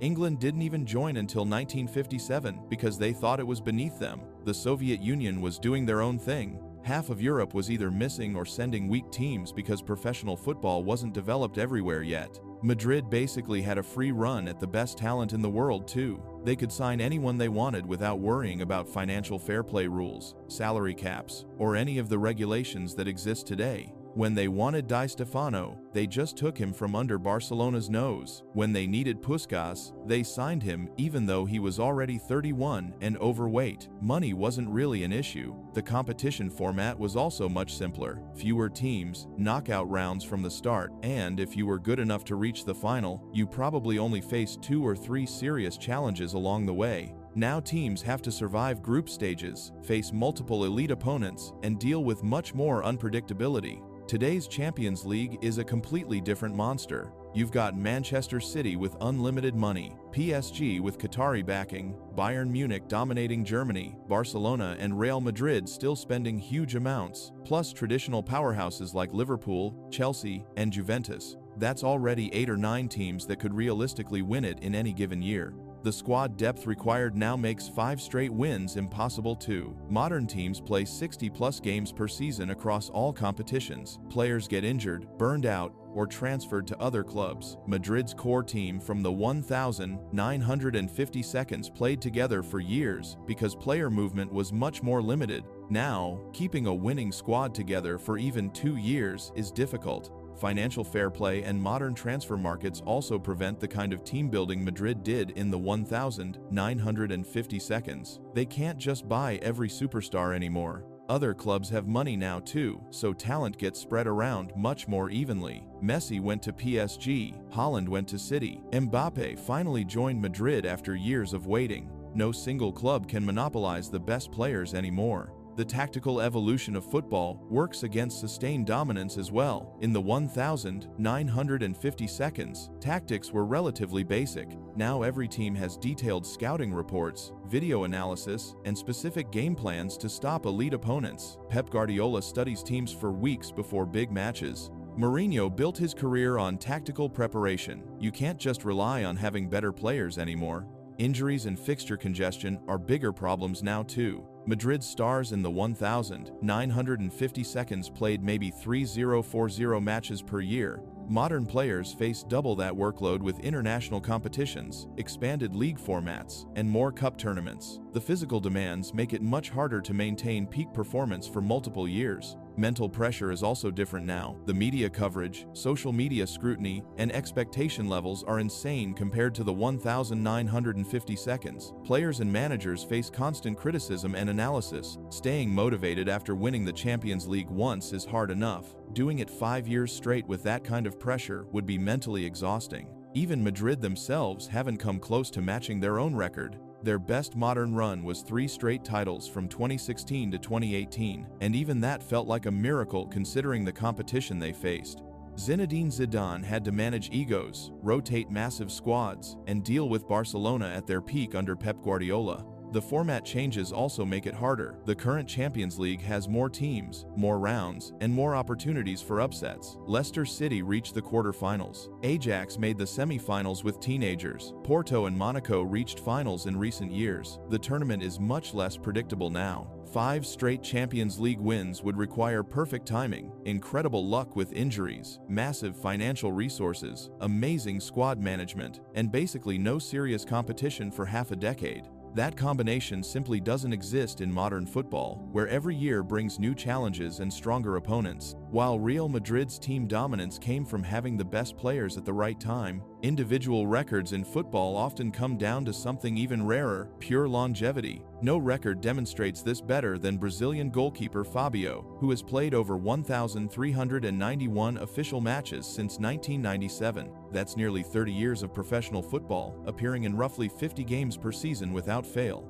This record will never be broken because modern football simply won't allow players to accumulate that many games anymore. Think about it. Fabio has been playing professional football since before the internet was mainstream. He started his career when Nokia phones had antennas and finished a season in 2025, when players track every step with GPS devices. The game has completely transformed around him, yet he's still out there making saves at an age when most players are coaching youth teams. Modern football treats players like Formula One cars, precision machines that need constant maintenance and careful management. Teams now have entire departments dedicated to player workload monitoring. Sports scientists track everything from heart rate variability to sleep patterns. Load management is a necessity to prevent injuries and maintain performance levels. Players today face much more intense physical demands too. The game is faster, more athletic, and more demanding than ever before. Premier League players cover more ground, sprint more often, and face higher pressing intensity than players from even 10 years ago. This increased intensity means bodies break down quicker and recovery takes longer. Rotation policies have also made Fabio's record impossible to replicate. Top clubs now have squads of 2-5-3-0 players, specifically to manage minutes. Even the best players get rotated to keep them fresh for crucial matches. Pep Guardiola famously rotates his entire squad, sometimes benching star players for weeks at a time. No manager would risk burning out a key player by playing them 50+ games per year for decades. The financial aspect changes everything too. Modern players earn enough money in 5 years to set up their families for life. There's less incentive to play until your body gives out when you've already made tens of millions. Most retire by 35 to preserve their health and enjoy their wealth. Fabio, playing in Brazil for most of his career, probably earned a fraction of what today's European stars make in a single season. International football adds another layer of complexity that didn't exist in Fabio's era. Players now face congested schedules with Nations League, expanded World Cups, and continental tournaments. The physical toll is enormous. UEFA and FIFA are constantly adding more competitions, meaning elite players face 70+ games per season, including internationals. Something has to give, and career longevity is usually the first casualty. Medical science has also created a paradox. While better treatment and prevention should extend careers, the knowledge of long-term damage from repeated impacts has made everyone more cautious. We now understand the risks of head injuries, knee problems, and chronic pain in ways previous generations didn't.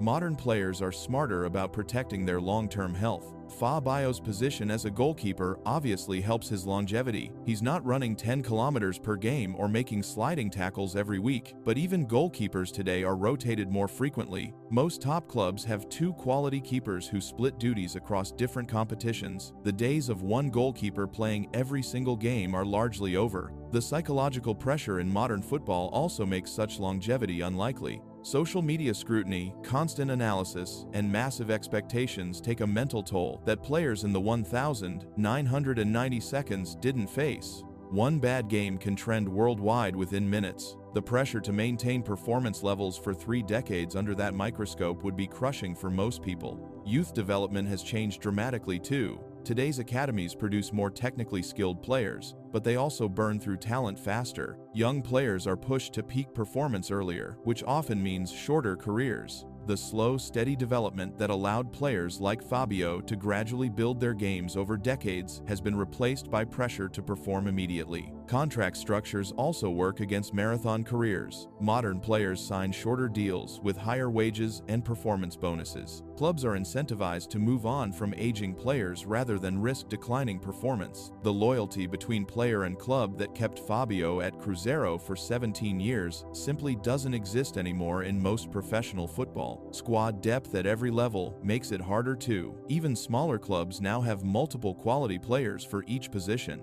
Competition for places is fierce, and older players often get moved aside for younger, cheaper alternatives. Fabio's ability to remain first choice at Fluminense in his 40 seconds is remarkable precisely because it's so rare. The travel demands of modern football would also prevent such longevity. Teams now play across multiple continents, dealing with jet lag and climate changes that put additional stress on aging bodies. Fabio mostly played in Brazil, avoiding the constant international travel that wears down today's global stars. Perhaps most importantly, the understanding of athlete welfare has evolved dramatically. Players' unions, medical professionals, and even leagues now prioritize long-term health over short-term performance. The idea of a player accumulating 1,391 matches would be seen as potential negligence by modern standards. Fabio's record represents a different era of football, NDA, one where determination and durability mattered more than optimization and protection. In today's game, such a career would be considered both impossible and inadvisable. Modern football has chosen performance peaks over marathon endurance, making Fabio's incredible achievement a relic that can never be repeated. While Fabio's longevity record shows what's possible with dedication over decades, some football records happen in the blink of an eye. Alex Torre, a 20-year-old sports science student, scored 3 goals in just 70 seconds for pub team Rawson Springs against Wynn Gardens in the Sheffield Sunday League on the 28th of April 2013. This record will never be broken because the mathematical reality of scoring faster than 1 goal every 23 seconds is essentially impossible. Within 1 minute and 10 seconds, Torre found the net 3 times in what was essentially a local kickabout between pub teams. He wasn't done either, adding a 4th goal later as Rawson Springs cruised to a 7-1 victory that secured their promotion. The previous record of 89 seconds, set by Magnus Arvidsson in Sweden's 4th tier in 1995, had stood for 18 years before Torre shattered it by nearly 20 seconds. The fundamental problem with breaking this record is basic mathematics. 70 seconds for 3 goals means averaging a goal every 23.3 seconds. After each goal, play must restart from the center circle. The ball needs to be kicked off, travel down the field, and result in another goal. Even if everything goes perfectly, no celebrations, instant restarts, direct runs to goal, you're fighting against the clock and the laws of physics. Consider what has to happen between goals. The scoring team celebrates, even briefly. The ball is retrieved, players return to their positions, the referee signals for restart, the ball is kicked from the center, and play develops toward the next goal. All of this takes time. Professional football restarts typically take 1,530 seconds minimum, and that's with trained players and officials trying to be efficient. The goalkeeper becomes the crucial variable. To concede 3 goals in 70 seconds, a keeper must either be completely absent, mentally, physically incapacitated, or facing impossible shots. But once a goalkeeper concedes twice in quick succession, their focus typically sharpens dramatically. The natural human response to embarrassment is heightened concentration, not continued failure. Defensive psychology also works against such records. After conceding one quick goal, teams usually organize better, not worse. Players communicate more, mark tighter, and take fewer risks. The kind of complete defensive collapse needed for 70-second hat tricks requires very specific circumstances, like a team that's already given up, players who don't know each other well, or complete tactical chaos. The speed required also demands perfect finishing. Missing even one chance destroys the record attempt, but perfect finishing under time pressure is incredibly difficult, especially when defenders become increasingly desperate to stop you. As word spreads around the field that something special is happening, pressure increases exponentially. Weather and pitch conditions matter enormously for records this tight. A slightly heavy pitch, strong wind, or poor ball control adds seconds that kill the attempt. Torres' record happened on a day when everything aligned perfectly. Good conditions, perfect ball control, and probably some luck with bounces. The referee's role becomes critical too. Any stoppage for fouls, offside calls, or injury time immediately ruins the attempt. Referees in Sunday League football are often more lenient about time wasting and longer about getting play restarted. Professional referees might actually help such attempts with quicker restarts, but lower-level officials often slow things down. Squad rotation and substitutions have also changed how football works at every level. Teams now use subs more tactically, even in amateur football. If someone is tearing you apart at a rate of 1 goal every 23 seconds, you'd probably substitute the goalkeeper or reorganize immediately. The passive acceptance of continued punishment that allows such records is much less common. The specific level where this record occurred, Sheffield Sunday League, represents the perfect storm for chaos. High enough level that goals can be scored cleanly, low enough that organization breaks down completely. But even Sunday leagues have improved dramatically in terms of basic football knowledge and defensive structure. Physical fitness plays a role too. Scoring 3 goals in 70 seconds requires explosive pace and energy. But maintaining that intensity while the opposition knows exactly what you're trying to do becomes exponentially harder. Defenders start fouling, time wasting, and disrupting rhythm once they realize what's happening. The margin for improvement is practically non-existent. To break Torres' record, you'd need to average under 23 seconds per goal. That's barely enough time for kickoff, a quick attack, and finish. You'd essentially need 3 goals from kickoff moves or immediate defensive errors. The combination of factors required is so precise that it borders on impossible. Equipment standardization has also reduced chaos. Better boots, consistent ball pressure, and improved goal nets all make football more predictable. The kind of freak bounces, equipment failures, or unpredictable ball behavior that might contribute to rapid goals are much less common.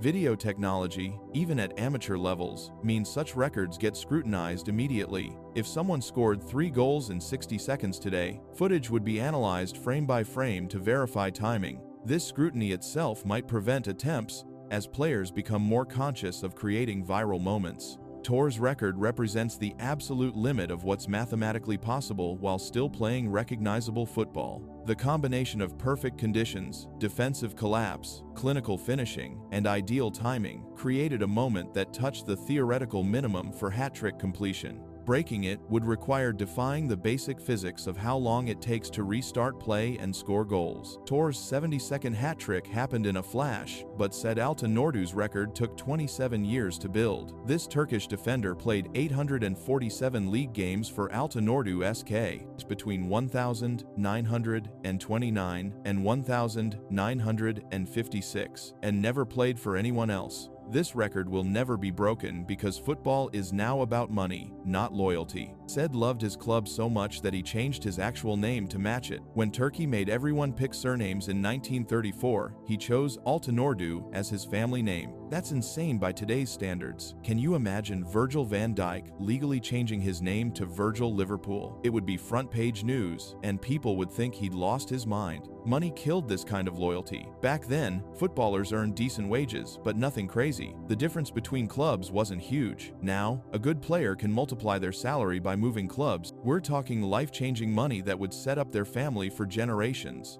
No rational person turns that down, especially when careers are short and injuries can end everything instantly. Agents changed everything too. Every player has someone whispering in their ear about better opportunities. These guys make money from transfers, so they're always pushing moves. Said didn't have some smooth-talking agent convincing him that staying loyal was holding back his career. He just played football and went home. The whole culture around football careers is different now. Players are taught from childhood that success means climbing the ladder, bigger clubs, better leagues, more trophies. Staying at one club is seen as settling for less, not being faithful. Young players dream of playing for Real Madrid or Manchester City, not spending their entire career at their hometown team. Clubs don't even want loyal players anymore. They need to sell their best players to make money, transfer fees, fund new signings, stadium improvements, and everything else. A club would be stupid to keep a star player who could bring in £50 million. Even if the player wanted to stay forever, the board would probably force a sale. The numbers are ridiculous too. Said played 27 years and averaged over 30 league games per season. That means staying fit, avoiding serious injuries, and keeping his place in the team for nearly 3 decades. In an era before sports science, proper nutrition, and advanced medical care, players today struggle to last 15 years, let alone almost 30. Football was just different back then. It was about community and local pride. Players lived in the same neighborhoods as fans, shopped at the same stores, drank in the same pubs. There was a genuine connection between player and place that doesn't exist anymore. Today's stars live in gated mansions and interact with fans mainly through social media. Social media made everything worse for loyalty too. Players see what others are earning, where they're playing, what trophies they're winning. It's constant comparison. Said didn't have Instagram showing him Real Madrid players on vacation in Marbella or Barcelona stars driving Ferraris. He wasn't bombarded daily with reminders of what he was missing out on.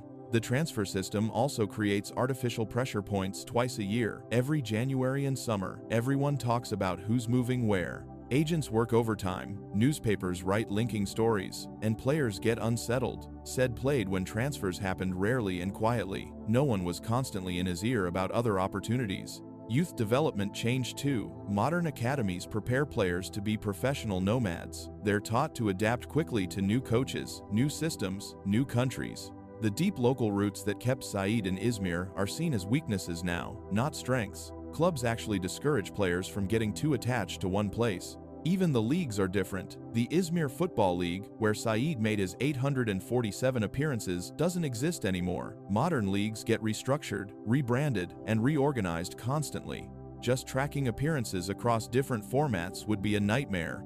International exposure means nowhere is hidden anymore. Said played in Turkey when scouting was limited to people actually watching games in person. Now, a good performance gets uploaded to YouTube within hours and shared globally. Players can't hide from bigger clubs even if they want to. Some kid scoring a great goal in the Turkish third division will have European scouts calling within a week. The psychology is different too. Athletes today are taught to maximize their potential and chase the highest level possible. Staying comfortable is seen as wasting talent. The contentment Said felt playing for his local team would be viewed as lack of ambition by everyone around a modern player. Coaches, family, media, everyone. Fan culture changed as well. Back then, supporters genuinely loved loyal players who stayed their whole careers. Now fans often push their best players to leave for bigger things. They want bragging rights about developing talent for major clubs. Loyalty is nice, but fans would rather see their star move to the Premier League than stay in the second division.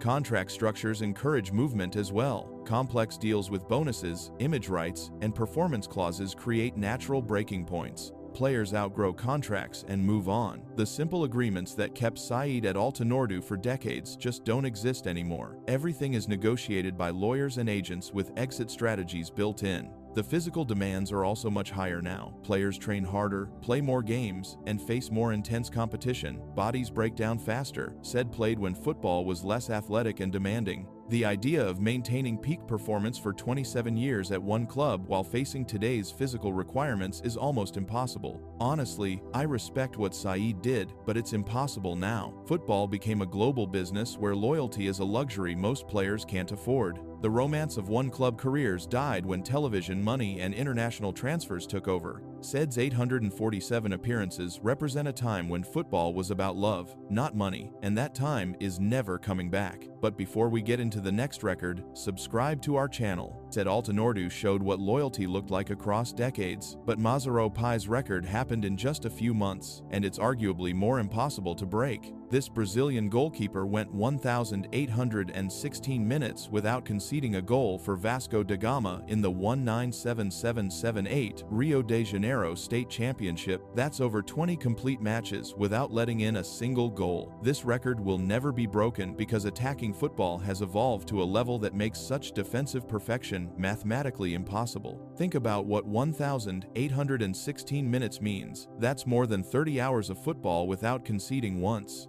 Masaropi could have watched the entire Lord of the Rings trilogy and still had time left over, all while keeping clean sheets. He faced corners, free kicks, penalties, one-on-ones, and every attacking situation imaginable, Will Mage, and somehow kept them all out for over 20 games straight. The attacking quality in football has exploded since 1977. Players are faster, stronger, more technical, and better coached than ever before. Strikers study goalkeeper positioning on video, practice specific finishing techniques, and work with specialists to improve their accuracy. The amateur-level shooting that Masaropi faced in 1,970 seconds, Brazilian regional football barely resembles what goalkeepers deal with today. Set pieces alone make this record impossible now. Teams have entire coaching departments dedicated to corner kicks and free kicks. They practice elaborate routines, study goalkeeper weaknesses, and use data analysis to find the perfect delivery. In Masaropi's era, set pieces were basic: swing the ball in and hope for the best. Now they're calculated attacks designed by specialists to beat specific keepers. Referee standards have also made defensive records much harder. Officials today are more likely to award penalties for minor contact. VAR reviews every decision multiple times. The kind of physical defending that helped Masaropi's record, MB, shirt pulling, subtle holding, aggressive challenges, MME, gets punished immediately now. Defenders can't get away with the tactics that prevented goals in the 1,970 seconds. Pitch conditions matter enormously too. In Masaropi's time, many pitches were terrible, muddy, uneven, with poor drainage. Balls bounced unpredictably, making accurate shooting difficult. Now pitches are pristine, with perfect drainage and consistent surfaces. Attackers can place shots exactly where they want them without worrying about bad bounces or standing water. The quality of footballs themselves has improved dramatically. Modern balls are perfectly round, consistently weighted, and fly true through the air. In the 1,970 seconds, balls got heavy when wet, lost their shape during games, and behaved unpredictably. It's much easier to score when you know exactly how the ball will move. Sports science has revolutionized how players prepare and perform. Attackers now train specifically for accuracy, power, and technique in ways that didn't exist in Masaropi's era. They practice shooting at exact angles, work on finishing under pressure, and analyze their own performance data to improve. The gap between amateur and professional attacking has narrowed significantly. Tactical evolution has made defending much harder. Teams now press higher, create more chances, and attack in more sophisticated ways. The basic long ball tactics of 1,970 seconds football have been replaced by intricate passing moves, overlapping runs, and coordinated attacks that create clear scoring opportunities. Social media means everyone knows when a goalkeeper is approaching a record. Opposition teams specifically target record attempts. Players get nervous, make different decisions, and ultimately crack under scrutiny. Masaropi played when records weren't constantly monitored and discussed. Player rotation also works against such streaks. Teams now manage goalkeeper workloads much more carefully. No keeper plays every single game anymore, especially over 20-plus matches. Masaropi's record required him to start every game during the streak, something that wouldn't happen in the age of squad rotation and injury prevention. The sheer volume of games makes this impossible too. Modern football calendars are packed with multiple competitions, meaning teams play different lineups and face varying levels of opposition. Masaropi's record happened in a single regional championship against similar level teams. Today's mixed schedules of league, cup, and continental games would make such consistency impossible. Video analysis has transformed how teams attack goalkeepers. Opposition coaches can study every save, identify weaknesses, and plan specific strategies to beat individual keepers. Masaropi played when scouting meant watching games in person and taking notes. Now teams have detailed video breakdowns of every goalkeeper they'll face. The financial stakes are also different. Every goal matters enormously now because of prize money, sponsorship deals, and relegation battles.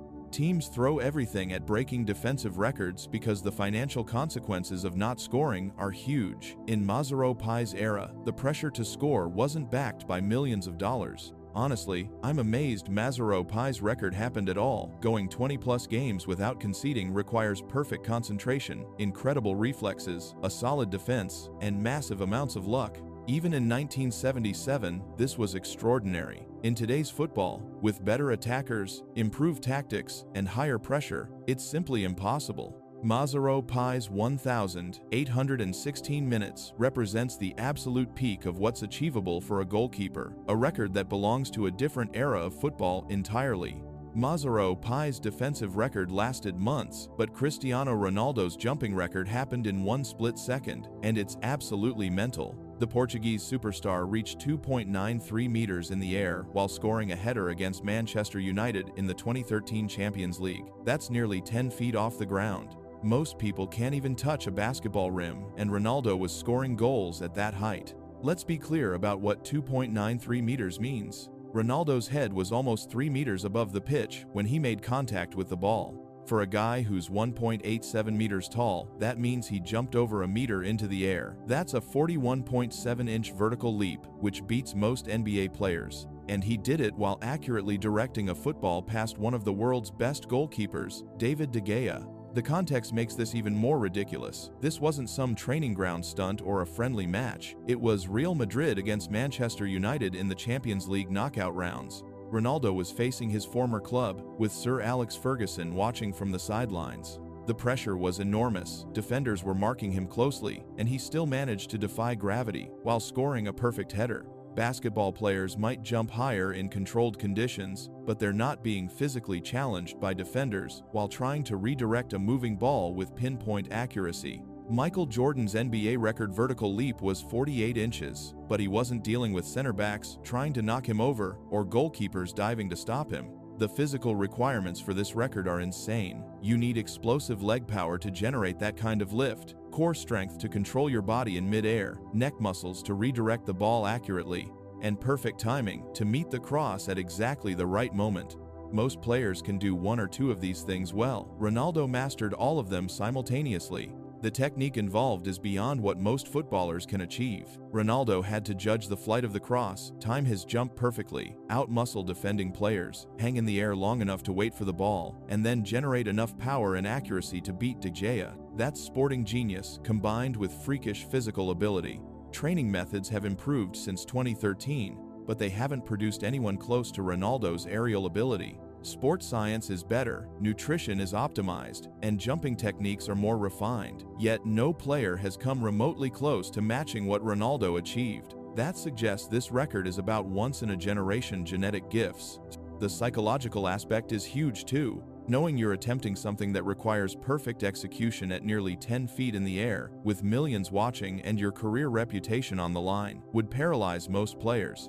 Ronaldo thrived under that pressure and produced his best athletic performance when it mattered most. Defensive tactics have also evolved to prevent such moments. Teams now study aerial threats obsessively, double-mark dangerous headers, and use zonal marking systems designed to crowd the penalty area. The space and time that allowed Ronaldo's record-breaking jump are much harder to find in today's crowded penalty boxes. The quality of crosses has arguably improved since 2013, but so has defensive awareness. Fullbacks are better at tracking runs, center backs are more athletic, and goalkeepers are superior at claiming high balls. The perfect storm of conditions that created Ronaldo's moment is much less likely now. Ronaldo himself was unique, even among elite athletes. He spent years specifically training his jumping ability after recognizing it as a weakness early in his career. The dedication required to transform yourself from an average header of the ball into the greatest aerial threat in football history is something most players simply won't commit to. The timing element makes this record almost impossible to replicate. You need the perfect cross, perfect jump timing, perfect body position, and perfect finishing technique all happening simultaneously. Miss any one element by a fraction, and the record attempt fails. The margin for error at 2.93 meters is essentially zero. Age works against such records too. Ronaldo was 28 when he set this record, peak athletic age with years of specific training behind him. Younger players lack the technical refinement, older players lose the explosive power. The window for achieving such athletic perfection is incredibly narrow.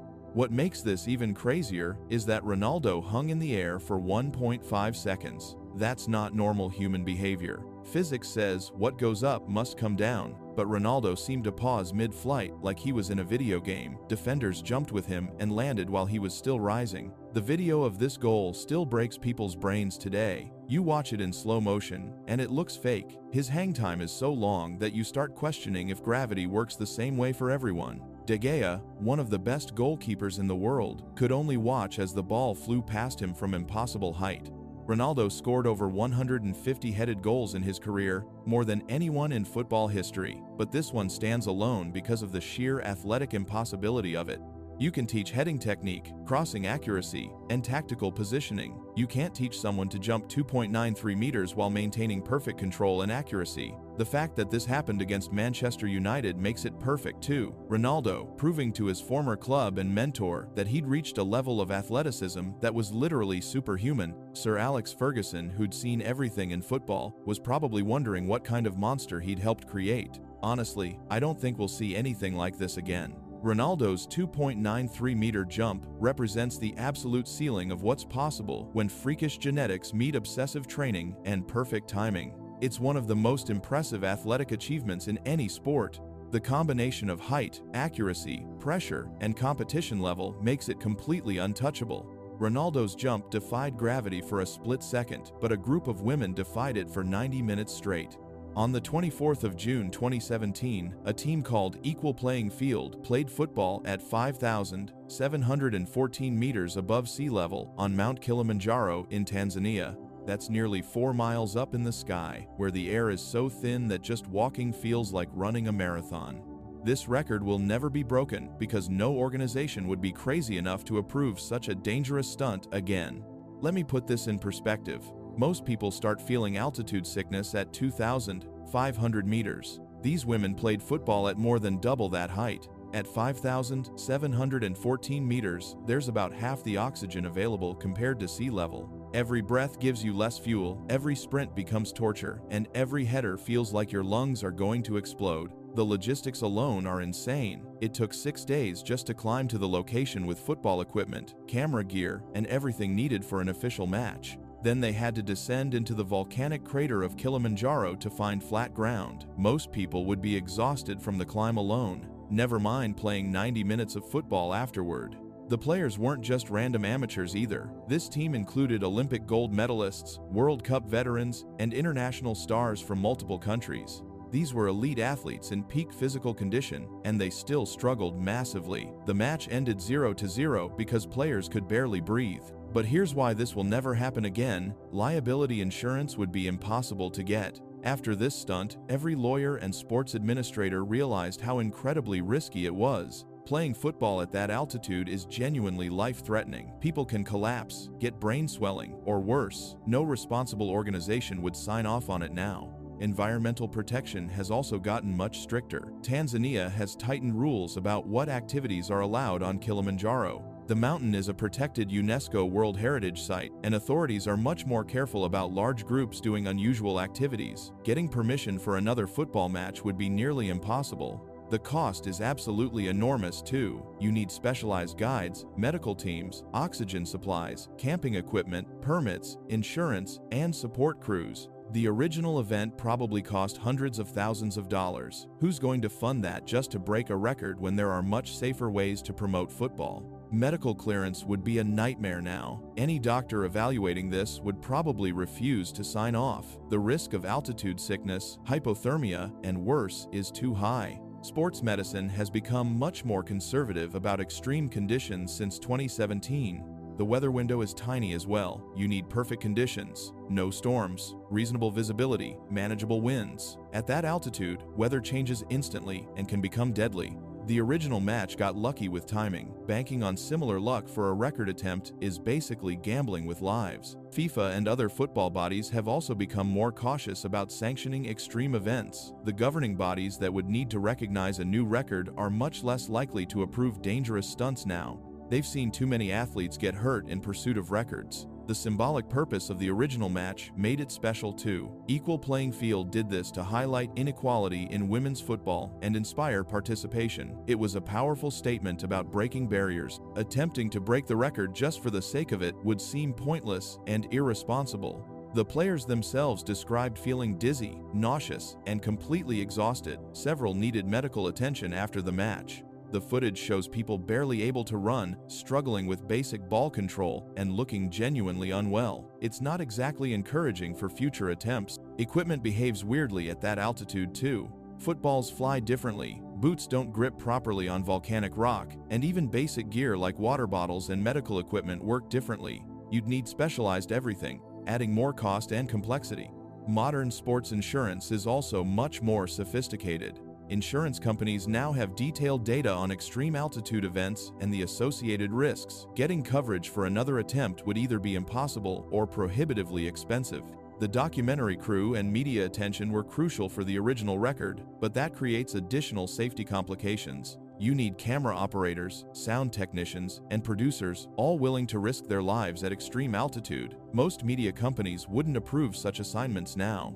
Honestly, the 2017 match was probably a once-in-a-lifetime event that combined perfect timing, incredible determination, massive funding, ideal weather, and a lot of luck. Trying to replicate those exact circumstances while going even higher would require someone willing to risk everything for a record that nobody really needs to break. The 5,714-meter match on Kilimanjaro will stand forever as proof of what's possible when determination meets the absolute edge of what organizations are willing to approve. Going higher is impossible legally, financially, and ethically in today's world.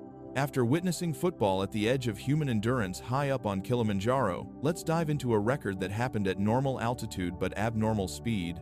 On the 22nd of September 2015, Robert Lewandowski came off the bench and scored 5 goals in 9 minutes for Bayern Munich against Wolfsburg. Not 5 goals in a match, 5 goals in 9 minutes. This record will never be broken because the mathematical precision required is basically impossible to replicate.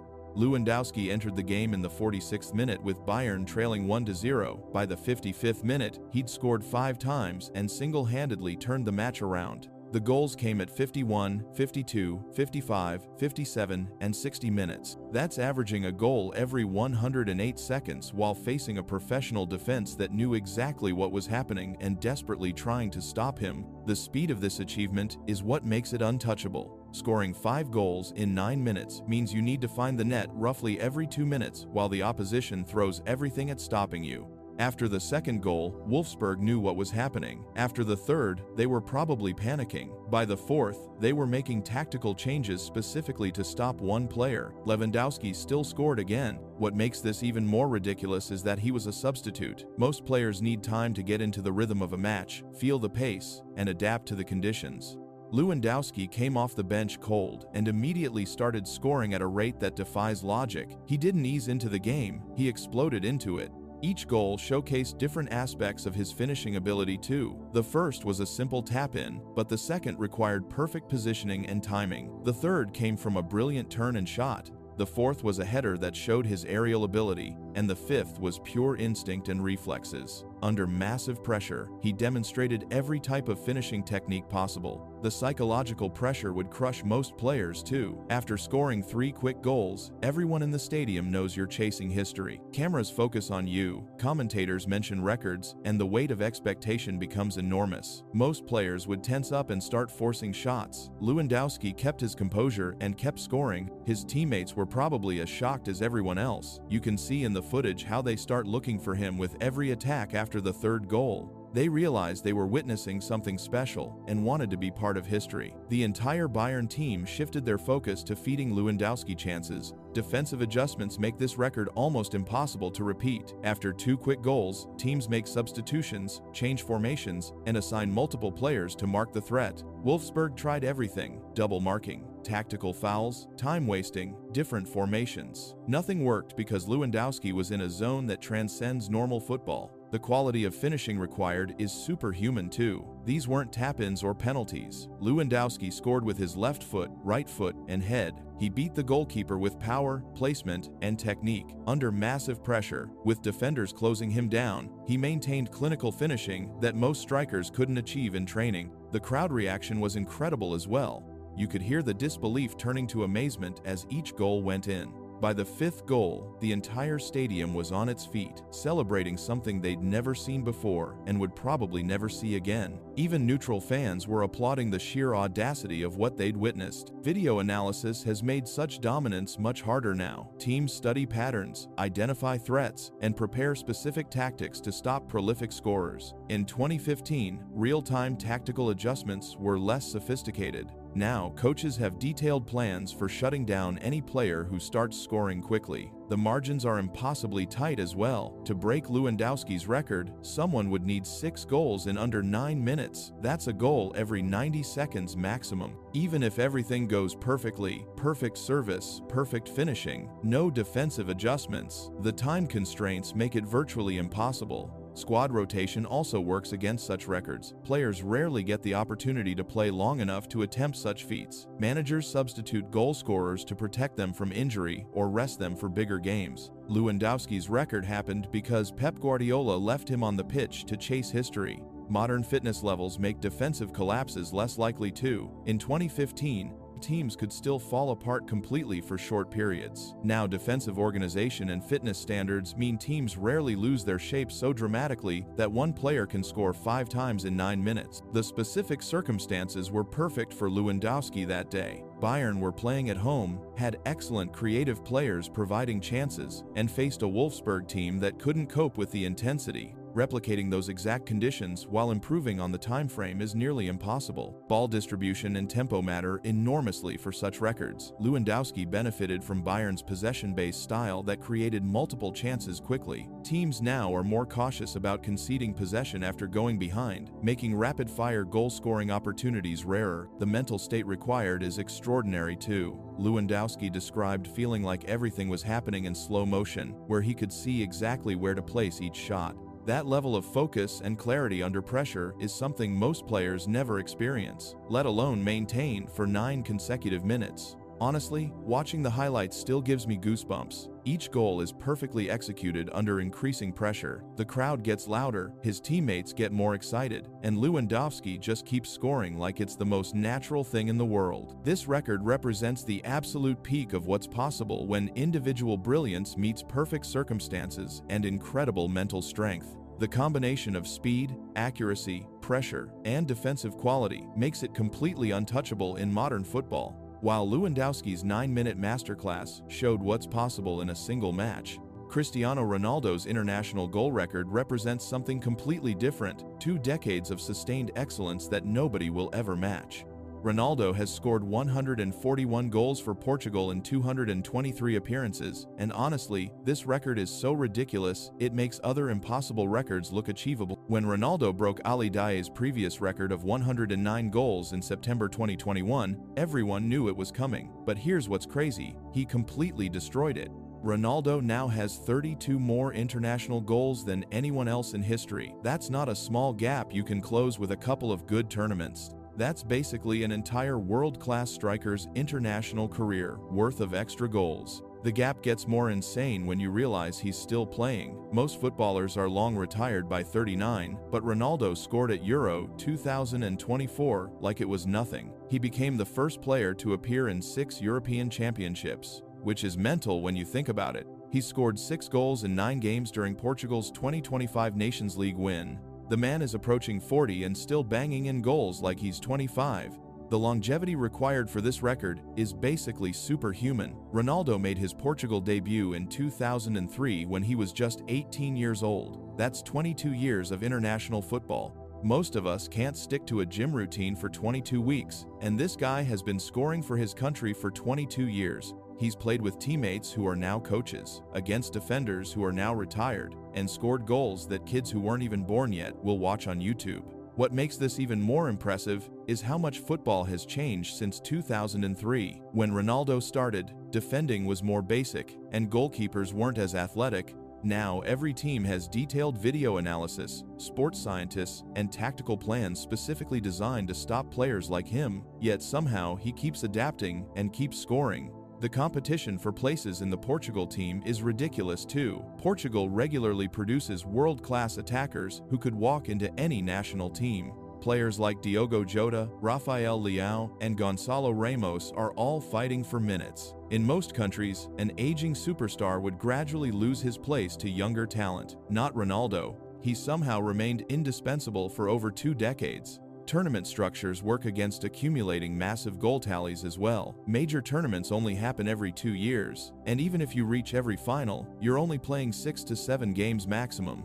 Friendlies are less common now because club schedules are packed. The opportunities to score international goals are more limited than ever, making Ronaldo's total even more ridiculous. The pressure of chasing records would break most players too. Every international break brought questions about when Ronaldo would catch day. The media attention was constant. Statistical analysis followed his every move. Most athletes would crack under that pressure. Ronaldo seemed to feed off it and kept scoring when everyone was watching. His ability to reinvent himself across different eras of Portuguese football is incredible. He scored crucial goals at Euro 2004 as a teenager. He carried Portugal to their first major trophy at Euro 2016 in his 30s. He's still scoring at Euro 2024, approaching 40. He's played under completely different coaches with totally different tactics. Through all these changes, he never stopped finding the net. The quality of these goals matters too. This isn't stat padding against terrible teams. Ronaldo has scored in World Cup knockout rounds, European Championship finals, and Nations League tournaments. His hat-trick against Spain in 2018 was probably the greatest individual World Cup performance I've ever seen. His goals have literally won Portugal their first major trophies in history. People always talk about his fitness regime and sports science, and sure, that helps explain his longevity, but plenty of players have access to the same resources. The difference is his obsessive dedication to staying at peak performance. His commitment to fitness, diet, and recovery is legendary. Other players party after games. Ronaldo goes home and does extra training. Honestly, I think this record will keep growing too. Ronaldo shows no signs of retiring from international football. Every goal he scores now makes the record more impossible for future generations. We might be watching him play at the 2026 World Cup at age 41, which is absolutely bonkers. This record is more than just numbers. It represents extraordinary longevity, unwavering dedication, and the ability to perform under massive pressure for over 2 decades. The combination of talent, work ethic, and pure stubbornness required to score 141 international goals is so rare that we'll probably never see anything close again.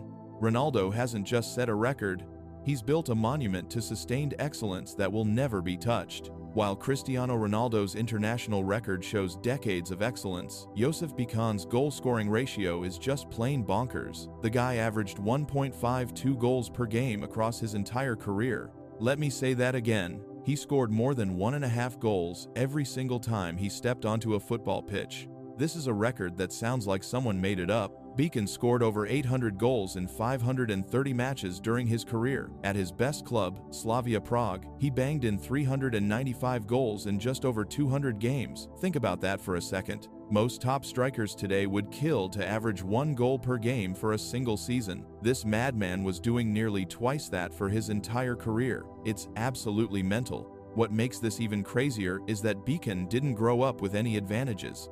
The kid was dirt poor in Vienna, playing football without shoes because his family couldn't afford them. His dad died when Joseph was 8, leaving his mum to raise 3 boys while working multiple jobs cleaning restaurants. She'd wake up at 4 in the morning and work until 10 at night just to keep food on the table. Young Youssouf learned to play by kicking balls made from old rags and whatever he could find. Sometimes his mum would come home missing a stocking because the boys had used it to make a football. But here's the thing, all that hardship actually made him better. Playing barefoot forced him to develop incredible touch and control. Every contact with the ball had to be perfect because he couldn't rely on proper boots to help him.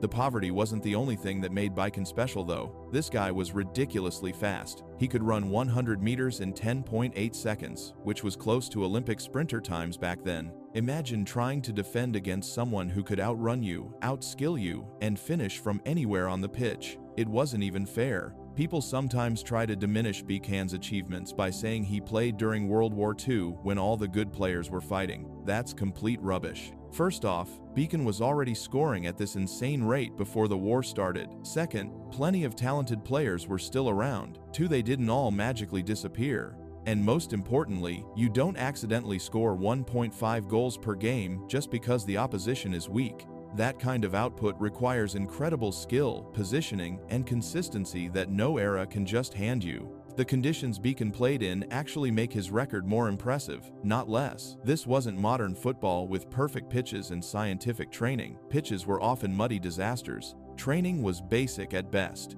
Medical care was primitive. If you got injured, you just dealt with it. Players often needed other jobs to survive. Yet somehow, in these rough conditions, Bikin was putting up video game numbers. Modern football makes what Bikin did completely impossible. Today's game is so organized, so defensive. Teams spend weeks studying opponents, analyzing every movement and tendency. Defenders are faster, stronger, and better coached than ever before. Goalkeepers are athletic freaks who train specifically to stop shots. The idea of someone averaging 1.5 goals per game in today's Premier League is laughable. Even the greatest modern players can't touch Bikin's numbers. Messi's best season saw him score 91 goals in 69 games, absolutely incredible, but still, only 1.32 goals per game. Ronaldo at his peak never sustained anything close to Bikin's ratio. These are players with access to perfect nutrition, sports science, and tactical systems built entirely around getting them goals. They still can't reach what Bikin did with basic equipment and wartime rations. The physical demands of today's game also make this impossible. Modern players cover way more ground, press constantly, and face high-quality opposition every week. The championship has players who would have been stars in Bikin's era. Even League Two has athletes who could probably compete in 1,940 seconds football. The depth of talent across all levels means you can't just dominate games anymore. Football was also just different back then. Individual brilliance could take over matches in ways that aren't possible now. Today's game is too team-oriented, too systematic. Even Messi needs his teammates to create chances. Even Haaland depends on Manchester City's perfect passing to get him the ball in dangerous spots. One player can't just decide to score 3 goals anymore. The games themselves were more open too. Scores like 6-2 and 8-3 weren't unusual back then. Bikin's 1.52 goals per game happened in an era where everyone was getting more chances. Today's football is all about 1-0 wins and tactical battles. There just aren't enough goals to go around for anyone to average what Bikin did. What really gets me is how forgotten this guy island. Everyone knows about Pele's goals, Messi's records, Ronaldo's achievements. But Bikin? Most football fans have never even heard of him. Maybe it's because he played so long ago, or because his peak came during the war years, but the man scored more goals per game than anyone in history, and hardly anyone talks about it. Josef Bikin's goal ratio is proof that football used to be a completely different sport. The combination of individual brilliance, open gameplay, and pure finishing ability that created this number simply cannot exist anymore. It's from another planet entirely. In today's football world, Bikin's 1.52 goals per game might as well be a fairy tale. Josef Bikin's goal ratio showed what individual brilliance could achieve in a different era, but Lev Yashin's penalty-saving record represents something even more impossible in today's game. The legendary Soviet goalkeeper saved over 150 penalties during his career, more than any keeper in history. This record is unbreakable because modern penalty taking has evolved into a completely different science. Yashin earned his nickname, the Black Spider, partly because of his uncanny ability to read penalty takers and somehow get a hand to shots that looked unstoppable. Playing from 1,950 to 1,970, he faced penalties in an era when taking them was more art than science. Players would pick a corner and hope for the best, often telegraphing their intentions with their body language or run-up. Yashin became a master at reading these tells. The man was genuinely intimidating too. Standing at 6'2" and dressed head to toe in black, Yashin would stare down penalty takers like he already knew where they were going to shoot. He'd often position himself slightly off-center, trying to force the taker into his stronger side. Sometimes he'd even chat with the penalty taker, getting into their head before they'd even place the ball on the spot. But here's the thing, penalties in Yashin's era were genuinely savable because players weren't as clinical. Many penalty takers would actually aim for the corners at a comfortable height for goalkeepers, around chest or waist level. They'd prioritize accuracy over power, which gave keepers like Yashin a fighting chance if they guessed correctly. Modern penalty taking has completely changed the game. Today's players study every aspect of the technique. They know exactly where to place the ball to make it virtually unsavable, low corners, high corners, or right down the middle with such power that even if the keeper guesses right, they can't reach it. The margins have become ridiculously small. Look at penalty conversion rates now versus Yashin's time. Modern penalties are converted at around 85, -90%, compared to roughly 70, -75% during Yashin's era. That's a massive difference that comes down to improved technique, better analysis, and more systematic approaches to penalty taking. Players today also have access to detailed video analysis of goalkeepers. They know exactly which way a keeper tends to dive, how they position themselves, what their weaknesses are. Some penalty takers even watch the goalkeeper until the last second before deciding where to place the ball. This Panenka technique, chipping the ball down the middle while the keeper dives to one side, has become increasingly popular because it's almost impossible to save if executed properly. The mental side has changed dramatically too. Modern penalty takers practice high-pressure situations constantly. They train with crowd noise, under lights, with everything designed to replicate match conditions. Sports psychologists work with players on their penalty technique and mental preparation.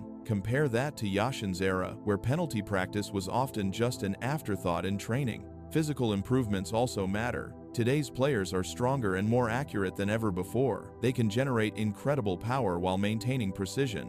The balls themselves are more consistent and predictable. Everything about the modern game has evolved to favor the penalty taker. Even the rules have changed in ways that hurt goalkeepers. Modern referees are much stricter about keepers staying on their line until the ball is kicked. Yashin could get away with taking a step or two forward, gaining crucial inches that could mean the difference between a save and a goal. Today's VAR technology means any early movement gets spotted and penalized. The sheer volume of penalties Yashin faced also contributed to his record. In his era, referees were more willing to award penalties for contact that might not be given today. Players were also less skilled at staying on their feet, so there were simply more penalty situations. More penalties meant more chances to save them. Modern goalkeepers are actually much better athletes than Yashin was. They're taller, more agile, and have better reflexes. Their training is more scientific, and their preparation more thorough. But despite all these advantages, they save far fewer penalties because the art of penalty taking has evolved even faster than goalkeeping has. Today's top keepers might save 2 to 3 penalties per season if they're lucky. Yashin was averaging several times that rate throughout his career. The math simply doesn't work in the modern game. Even if a keeper played for 20 years and saved 5 penalties per season, which would be absolutely phenomenal, they'd still only reach 100 saves, well short of Yashin's mark. The penalty shootout format also means modern keepers get fewer opportunities in regular play. Many penalties now come in shootouts, where the pressure is different and the techniques are even more refined. In Yashin's day, almost all penalties came during regular match time, when players might be tired or less focused. Lev Yashin's penalty-saving record represents a time when individual brilliance and psychological warfare could overcome technical precision. In today's scientific approach to penalty taking, that kind of dominance simply isn't possible anymore. The Black Spider caught penalties in an era where they could still be caught. While Lev Yashin's penalty saves showed defensive brilliance, Sergio Ramos's yellow card record is something completely different, pure madness that somehow worked. With 275 yellow cards in his career, Ramos was treating the referee's book like his personal autograph collection.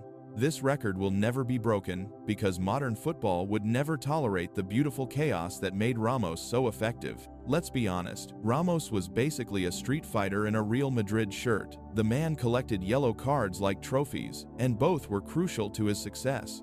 He figured out that sometimes the most important moment in a game is a well-timed body check that stops a counterattack, even if it means getting booked. What made Ramos special was that he knew exactly when to commit a foul, how hard to make it, and which player to target. If someone was tearing his team apart, Ramos would find a way to rattle them with a perfectly timed shoulder barge or a accidental elbow. His timing was incredible. Ramos would often get his dirty work done early when referees were feeling generous. He'd chat with the ref, show some fake respect, then spend the whole match pushing boundaries. By the time he deserved his second yellow, he'd usually convince the official he was just being competitive, not dirty. The crazy part is, Ramos was actually world-class at football. This wasn't some Sunday league thug who could only foul people. The guy scored clutch goals in Champions League finals and was one of the best defenders ever, but he understood that intimidation was just as valuable as skill. Why let Messi dribble past you when you can legally kick him and slow down the whole attack? Modern football has killed this approach completely. VAR means every little push gets reviewed in slow motion. Referees wear microphones and have cameras watching their every decision. The tolerance for physical play has vanished. What Ramos did every weekend would get players sent off today. Player protection is way stricter now too. The kind of hard but fair challenges that were Ramos's bread and butter are now considered dangerous. Referees are told to protect skillful players from intimidation. The mental warfare that was half of Ramos's game simply doesn't exist anymore. Money changed everything as well. Players today are worth hundreds of millions. Clubs can't afford having stars suspended for accumulating cards. Modern contracts probably have clauses about staying out of trouble. Everything is monitored and analyzed. There's no room for a loose cannon like Ramos. The game itself evolved too. Teams now defend as units rather than relying on individual enforcers. There's less space for personal battles and vendettas. Everything is more systematic and less personal than when Ramos ruled through fear. Look at yellow card stats now compared to Ramos's peak years. Players are way more careful. They commit fewer fouls because the consequences are severe and everyone's watching. Even the most aggressive modern players rarely get more than 1-0-1-2 yellows per season.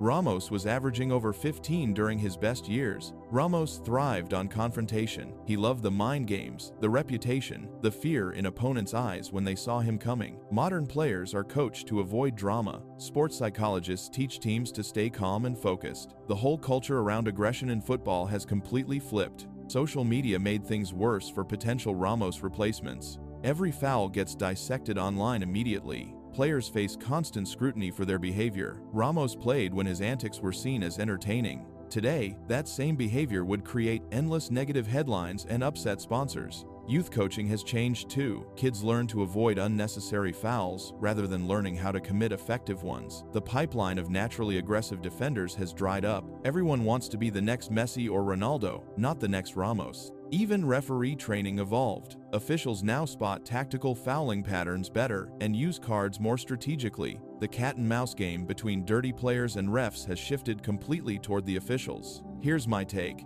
Football lost something when players like Ramos became extinct. Yeah, he was dirty and probably should have been sent off way more often, but he made games more interesting. There was genuine tension when he was on the pitch. Will he snap? Will the ref finally lose patience? It was compelling drama.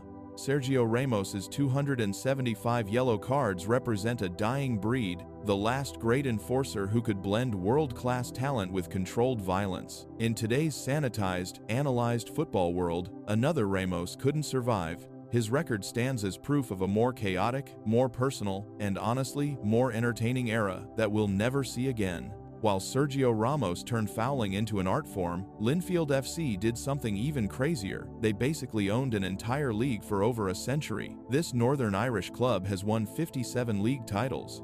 That's not a typo. 57 championships. Linfield was there when the Irish League started in 1890, won the first title, and just kept winning. They've grabbed more than double what their closest rival has managed. Between 1,890 and 1,915, they won 12 out of 25 possible titles. Even during 2 world wars, they somehow kept collecting trophies. The sheer consistency is mind-blowing. We're talking about a club that's been successful across multiple generations of players, managers, and fans. Your great-great-grandfather could have watched Linfield win titles, and so could you. That's 4 generations of the same family watching the same team dominate. Here's why they dominated for so long. Northern Ireland's football scene is tiny and hasn't changed much. While the Premier League got revolutionized by television money and foreign billionaires, Northern Irish football stayed the same. Being in Belfast meant they got the best players, biggest crowds, and most resources in a small pond. These advantages just kept snowballing. The club also got really good at spotting talent early. When you're the biggest fish in a small pond, every decent player in the country dreams of playing for you. Parents would drive their kids hours just for Linfield trials. The best youth players naturally gravitated toward the most successful club, creating a cycle that fed itself for decades. Their home ground, Windsor Park, became like a fortress. Opponents knew they were going to Belfast to face an entire institution built on winning. The psychological advantage was massive. Teams would show up already half defeated because everyone knew Linfield would probably win anyway. But this record is completely unbreakable now. Modern football doesn't allow this kind of dominance anymore.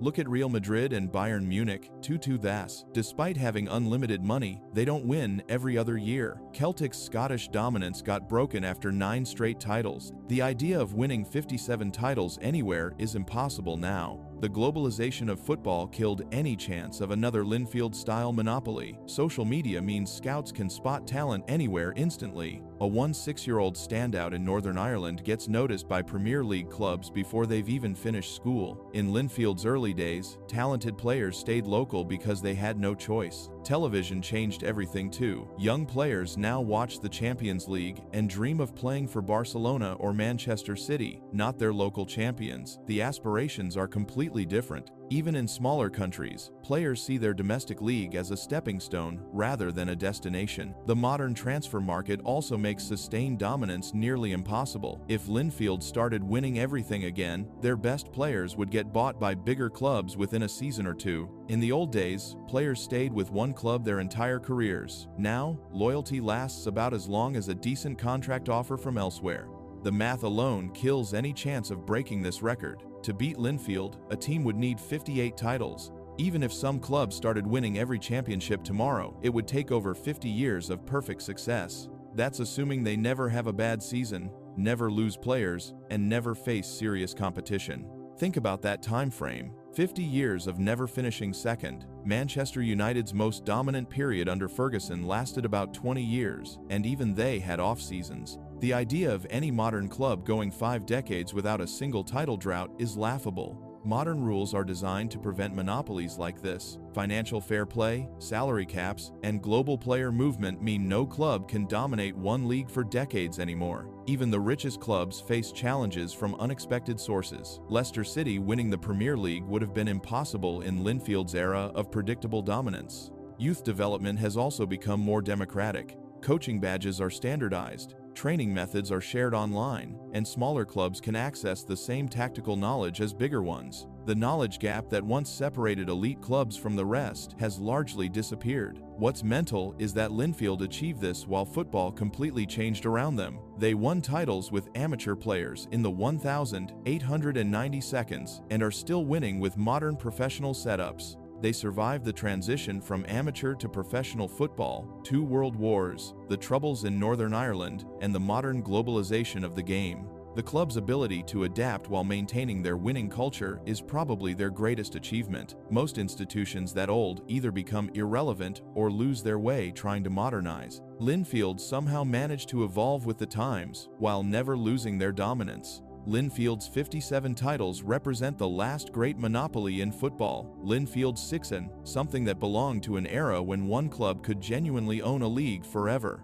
In today's competitive world, this kind of sustained dominance is structurally impossible. While Linfield spent over a century dominating one league, Carlos Frontini did the exact opposite. He spent his career bouncing around like a football nomad. This Argentine striker played for 37 different clubs during his professional career, which sounds less like a football record and more like someone who couldn't hold down a job. Frontini's career reads like a geography lesson gone wrong. He started in Argentina, moved to Brazil, had a stint in Ukraine, played in South Korea, then spent the rest of his career ping-ponging between Brazilian clubs like he was collecting stamps. Between 2001 and 2021, he averaged nearly 2 clubs per year. Most players struggle to adapt to one new team per season. Frontini was doing it twice as often. Looking at his Wikipedia page is genuinely exhausting. The guy played for Mogi Miram, then Corinthians AL, then back to Mogi Miram, then Vitoria, then União Barbarense, they C2L4, and that's just his first 3 years. By 2005, he was bouncing between loans like a pinball. Santos, Ponte Preta, Pohang Steelers in South Korea, America RN, Figueirense, Mirassol, all in different years, sometimes multiple clubs in the same year. The crazy part is, some of these moves make no sense geographically or competitively. He'd go from a decent Brazilian club to some random Ukrainian team, then back to Brazil for a lower division side. There's no logical progression or career plan here. It's like he was just accepting whatever contract landed in his inbox. What's mental is that Frontini was actually a decent player. He scored goals consistently and even won some trophies along the way. This wasn't some journeyman who couldn't cut it at a decent level. He was good enough to keep getting contracts, just never good enough to settle anywhere long-term. His longest stay anywhere was 3 seasons at Vila Nova, which he managed twice in his career. 3 seasons. Most players consider that a short-term deal. For Frontini, it was practically a marriage. The fact that he went back to Vila Nova suggests they were probably the only club that actually wanted to keep him around. The logistics alone of Frontini's career must have been a nightmare. Different languages, different cultures, different playing styles, new teammates every 6 months. Most players need at least half a season just to adapt to a new team's tactics. Frontini was constantly starting over from scratch. Modern football makes this record completely impossible to break. Transfer regulations are way stricter now. FIFA limits the number of moves players can make, especially internationally. Work permits, visa requirements, and registration windows make club hopping much harder than it was during Frontini's era. Financial fair play rules also limit how many random signings clubs can make. Teams can't just pick up players on short-term deals without proper justification. Every transfer gets scrutinized, analyzed, and has to fit within budget constraints. The days of casually signing whoever shows up at training are long gone. Agent fees and transfer costs make frequent moves economically stupid too. Every time a player switches clubs, someone has to pay agent commissions, registration fees, and administrative costs. Moving 37 times would cost a fortune in fees alone. Modern clubs won't waste money on that kind of chaos. Player development has also become more systematic. Clubs invest heavily in scouting, youth academies, and long-term planning. They want players who'll stick around and develop within their system. Someone with Frontini's track record would be seen as unreliable and uncommitted. Contract structures now incentivize stability too. Players get loyalty bonuses for staying at clubs, performance bonuses that build over time, and pension contributions that require minimum service periods. The financial system is designed to keep players in one place longer. Social media and modern communication also make it harder to just disappear and pop up somewhere else. Every move gets documented, analyzed, and questioned. Frontini's nomadic lifestyle would generate constant negative headlines about his commitment and professionalism. The globalization of football scouting means clubs know exactly what they're getting when they sign someone. Detailed databases track every player's performance, behavior, and history. A player with 37 different clubs on their CV would raise massive red flags about their attitude and reliability. Youth development programs now emphasize stability and commitment. Players learn early that success comes from dedication to one club and building relationships over time. The culture has shifted completely away from the journeyman mentality that made Frontini's career possible. Carlos Frontini's 37-club record represents a chaotic era of football when players could drift between teams without much scrutiny or regulation. In today's structured, analyzed, and regulated football world, such nomadic careers are basically impossible. His record stands as a monument to football's Wild West period when anything could happen. While Carlos Frontini bounced between 37 different clubs like a football nomad, Lionel Messi did the complete opposite. He planted roots at Barcelona and scored 672 goals for one club. This record will never be broken because modern football simply doesn't allow for this kind of loyalty anymore. Messi spent 17 years at Barcelona, from joining their youth academy at 13 to finally leaving at 34. During that time, he obliterated every single club scoring record imaginable. His 672 goals came in 778 appearances, which means he averaged nearly a goal per game for almost 2 decades. That's sustained brilliance that borders on the supernatural. What makes this record so special is the loyalty behind it. Messi could have left Barcelona dozens of times throughout his career. Every summer, massive clubs came calling with ridiculous offers. Real Madrid, Manchester City, PSG, IPSG, they all wanted him, but he stayed and kept scoring. Year after year after year, the emotional connection was genuine too. Barcelona literally saved Messi's career by paying for his growth hormone treatment when he was a kid. They invested in him when he was tiny and fragile, and he repaid them with nearly 700 goals. You don't see that kind of mutual loyalty in modern football anymore. His goal-scoring evolution at Barcelona was incredible to watch. He started as a tricky right winger who occasionally found the net. By the end, he was a false nine, then a central midfielder, then whatever position he felt like playing that day, and he scored from all of them. Left foot, right foot, headers, free kicks, penalties, tap-ins, wonder goals from 30 yards, Messi scored every possible type of goal for Barcelona. The numbers get even more ridiculous when you break them down by competition. He scored 474 La Liga goals for Barcelona, more than most players score in their entire careers across all competitions. He netted 120 Champions League goals for them, which is a European record. Even in the Copa del Rey, a tournament most stars don't care about, he scored 56 times. Modern football makes this record completely impossible to replicate. Player movement is constant now. Contracts rarely last more than 5 years. Even club legends get sold if the price is right. The idea of a world-class player spending 17 years at one club while maintaining peak performance is fantasy. Money ruined this kind of loyalty too. Clubs can't afford to keep their best players forever when someone offers 3 times their salary. Players can't turn down life-changing money to stay loyal to one team. The financial pressures on both sides make long-term relationships almost impossible. Agent culture also kills club loyalty. Agents make money from transfers, so they constantly push players to move. They convince stars that they need new challenges, bigger contracts, different leagues. Staying at one club for decades doesn't make agents rich, so they actively work against it. The modern transfer market moves too fast for sustained excellence at one club. By the time a player hits their peak, other clubs have already identified them and made offers. Messi's generation was the last where truly world-class players could spend their entire careers at one club without constant speculation. Youth development has changed too. Players now expect to move around to develop their careers. Staying at one club is seen as limiting your potential rather than showing loyalty.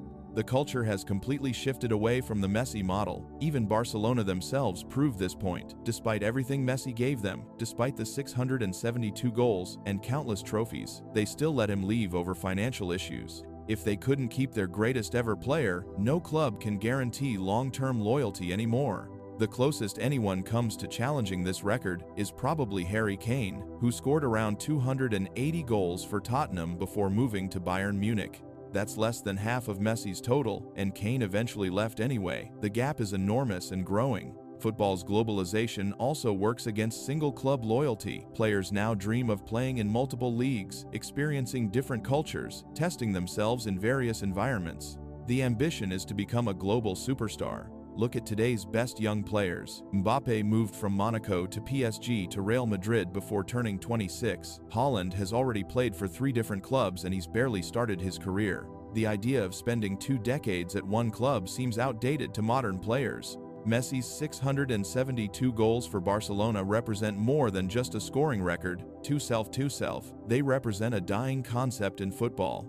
The combination of unwavering loyalty, sustained excellence, and mutual commitment between player and club that created this record simply doesn't exist in today's game. It's from a completely different era of football entirely. If you enjoyed our video today, subscribe to our channel for more videos like these.